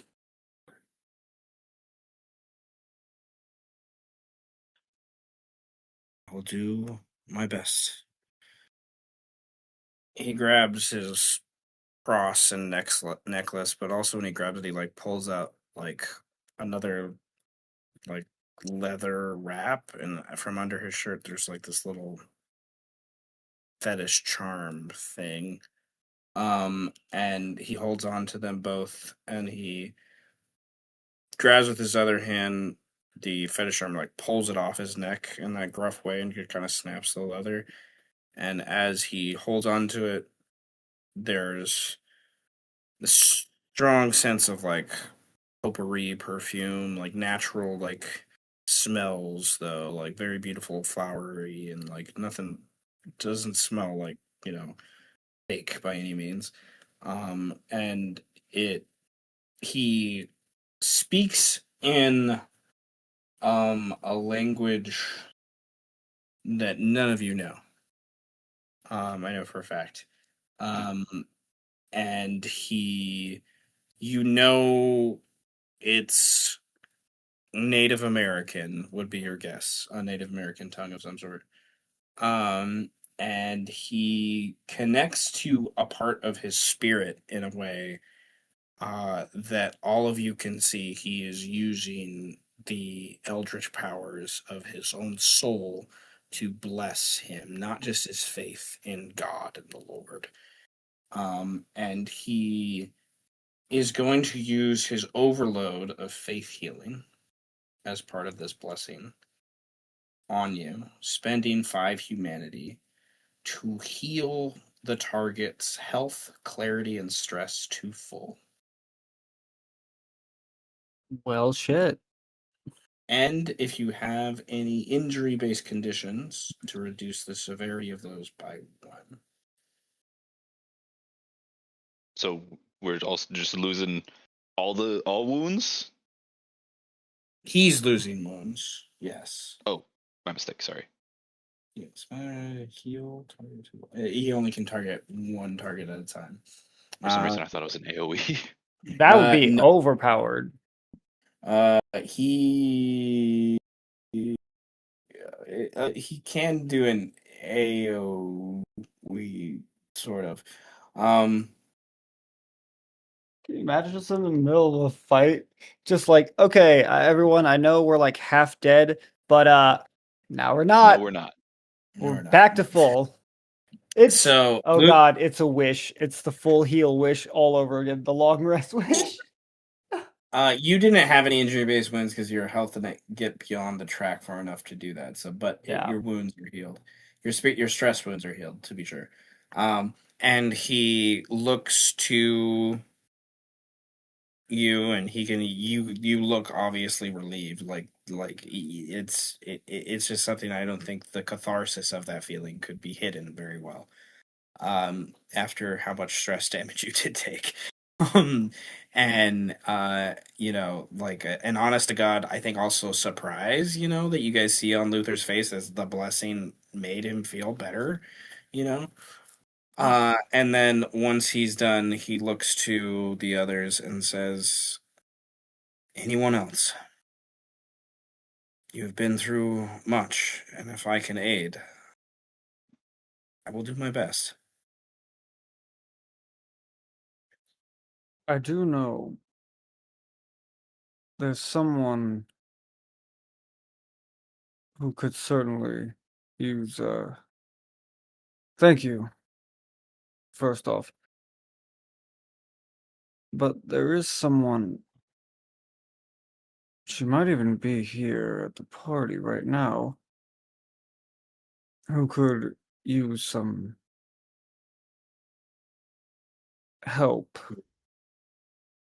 I think Malik would also step forward too at this point. Like, yeah, I still feel like shit. He's healed himself to lightly wounded, but he's still he doesn't but it's physical wounds, so he can just use a normal. Holy when did you get here? What? Wasn't Did, Malik here? no? Was he? Yeah. I mean, if you want to say he was here. Uh, wait. What does the Malik have? That weird ability? Let me see. Did he take that one? Yes, he has the weird telekinetic speed ability. So like, he's just here. he kind of like you guys were here, and then like he like somewhere came in the conversation after following Siegfried from seeing Siegfried. I don't think he was here for the whole conversation. I'll just say. Yeah. And he just follows Siegfried, and then he's just like, yeah, he's because I like to think, even a rank one of that is the idea of getting a +2 on athletics is pretty crazy. For those Yeah. things. So, uh, oh yeah, no, I was just enjoying the party. Well, okay, everyone is technically accounted for then. I was more referring to Evelyn, Oh yeah, Which girl? the one I she, smashed that mug over her face. Right. well, I think she's out there. I think I saw her out there. Like I guess would say. Uh, well, Zeke turns to Malik. He'll use a rank 1 faith healing on Malik and spend 2 spiritual strain to heal Malik to full. Oh, I can't edit Malik's sheet, so I gotta message Malik. Okay. Anyone else want healing for the mechanical purposes, if nothing else? I mean, if it's just the mechanical purposes, then also yes. Okay. Just to I get rid of the stress damage mainly. I will. Well, no, I like the idea of the priest sacrificing his humanity to heal you guys. I mean, the that- imagery is very priceless. that is part of the True Fate's humanity decreasing, that they do it more and more. Yeah. Okay. Well. See. Okay. So Malik, he can just spend that. Siegfried hasn't taken any damage. That's right. Evelyn. And okay. So all right, Oliver, he'll have to do another overload to heal stress damage, but that's fine. He would do it. Because you're also activating some of his motivations. Um, Okay, yeah, let's roll. Let it roll. so I'm gonna mark down those two. No, yeah, you guys like this is like his bond through and through. So I'm gonna mark down 2 marks on his bond. But ooh, that's a lot of humanity. That's okay. Yeah. That's the whole point of the game, right? Mm. Father Zeke, I made him like a rival because he technically could have been, if you guys decided otherwise, he could have potentially been more of an antagonist. But nevertheless, he's that's why he's made more like a PC. But all right, Oliver is healed to full on all counts. All counts. And I don't. Let's go. You didn't have an injury that I remember, so I've just had 2 stress damage for I want to say like ever. 5 sessions. Yeah. But that's also, I made a true faith to help with those things as well. For that stuff. Not like Orpheus debt, but definitely like you're accruing like, you know, This dude dead. this dude is gonna be like, well, I healed you at this one point. He's gonna call it in. But in interest of time, if nothing else, you guys would take a couple minutes to like arrange and say your goodbyes, if you will, if those for those of you that care, like the 10-15 minutes, like he said, Yeah. that he would probably take to like solidify him leaving the party and make sure everything's cool. He'd probably have Sister Chen and um uh Sister Chen join him, and have Sister Amara would probably volunteer to stay behind and wait for Father Marco since no one knows where he's at. And just kind of keep an eye on the church, if nothing else. Sick. And then Gotta the guard that rest bathroom. gotta go to the bathroom. And then what Sister Chen can, now that I look at her sheet again, she's her faith healing is not as powerful as his, but she can also do faith healing. Cool. So she can assist with some of those things. And then she also has one of the other abilities that's kind of helpful in that the mechanic of it is so fascinating with how it works. I'm not going to walk through it now, but exorcism, which is something that makes sense for a eldritch power that's like taking over someone. So but the way it works is like basically like turn undead. That's when I scared Siegfried way back when. That's what I did. So Ah. I rolled an exorcism on him because of the axe. It has to be a entity that's not human. So it's like is the idea. Yeah. Imagine if he got exorcised from the axe. It basically just, scared. It doesn't necessarily say an entity. The way it's worded is it says against an entity, and it's just like that doesn't sound like a human. So when you use the word entity, but nevertheless, the word Probably choice. very much so director discretion. Yeah. Well, to me, I'm leaning more towards like supernatural. Like, if you have supernatural powers, it's probably much more effective for that idea. I But mean, essentially, it's like the equivalent of prompting a horror check, like because that's how the mechanic works. It like prompts a horror check and makes them like run away. But the that's one capacity. The other capacity is if it's actually a an entity that can only take like spiritual damage and can't take like physical damage because it's No like physical form. doesn't have a physical form. Exactly. Like exorcism can do a shit ton of fucking damage to things like that. It's like it multiplies and does like a weird multiplier to it. To like basically just turn undead. I mean, As it's a very specialized skill. Like it's only for this use, and it's really Mhm. good. But that's Yeah. it. Yeah. It's the solution. Yeah. I just remember in the podcast in one of the first seasons, the True Faith that did exorcism the way it was described was just so cool. With how they applied it for, I don't know, it's They were in like South America somewhere. It's been a long time since I listened to that episode, but sweet deal. So I think this is a good pausing point, and transition point then, and seeing how a couple people out of bounds, anyways.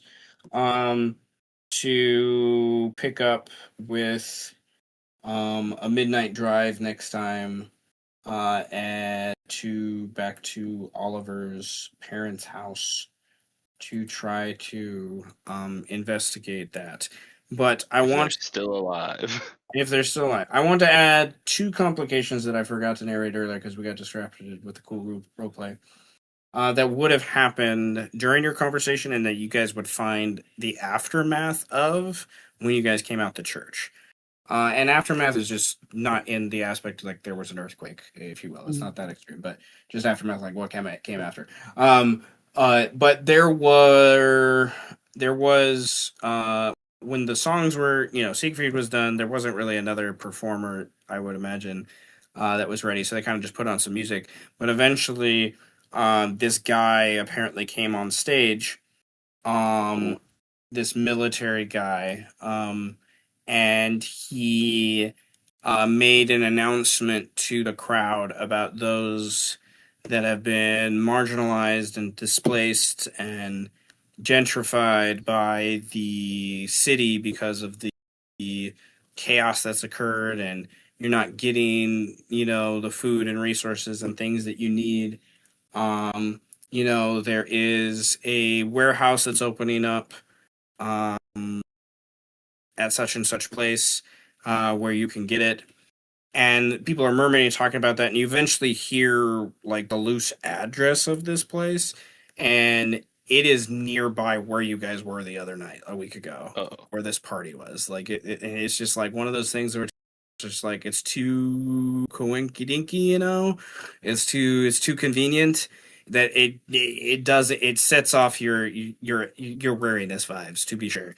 It's just like it's so close down the street kind of thing. Like it's just like like 2 blocks or so down the street from where it was, and no one else is kind of like some people have kind of picked up on the vibe, but it's not important because people are like, oh, free shit, like I need soap, I need toothpaste, like that's what they're offering to give to people, is kind of this open thing. And Father Zeke is like, oh, thank you, and goes to this group of people, and there's this guy that was the announcer, and Father Zeke ends up talking to someone about that as he's leaving, that you guys see him interacting with, that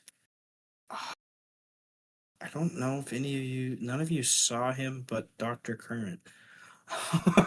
So now that I think about it, so there's that for those things. But you do see, I think, in interest of recognition and a +1 on the luck check I just rolled. One of the people in this group, a couple of the people in this group, you recognize their faces, but it takes you a moment to kind of like piece them together, because the last time you saw them at such and such party, they were wearing triangle crystal head things on, and now they're just like normal people.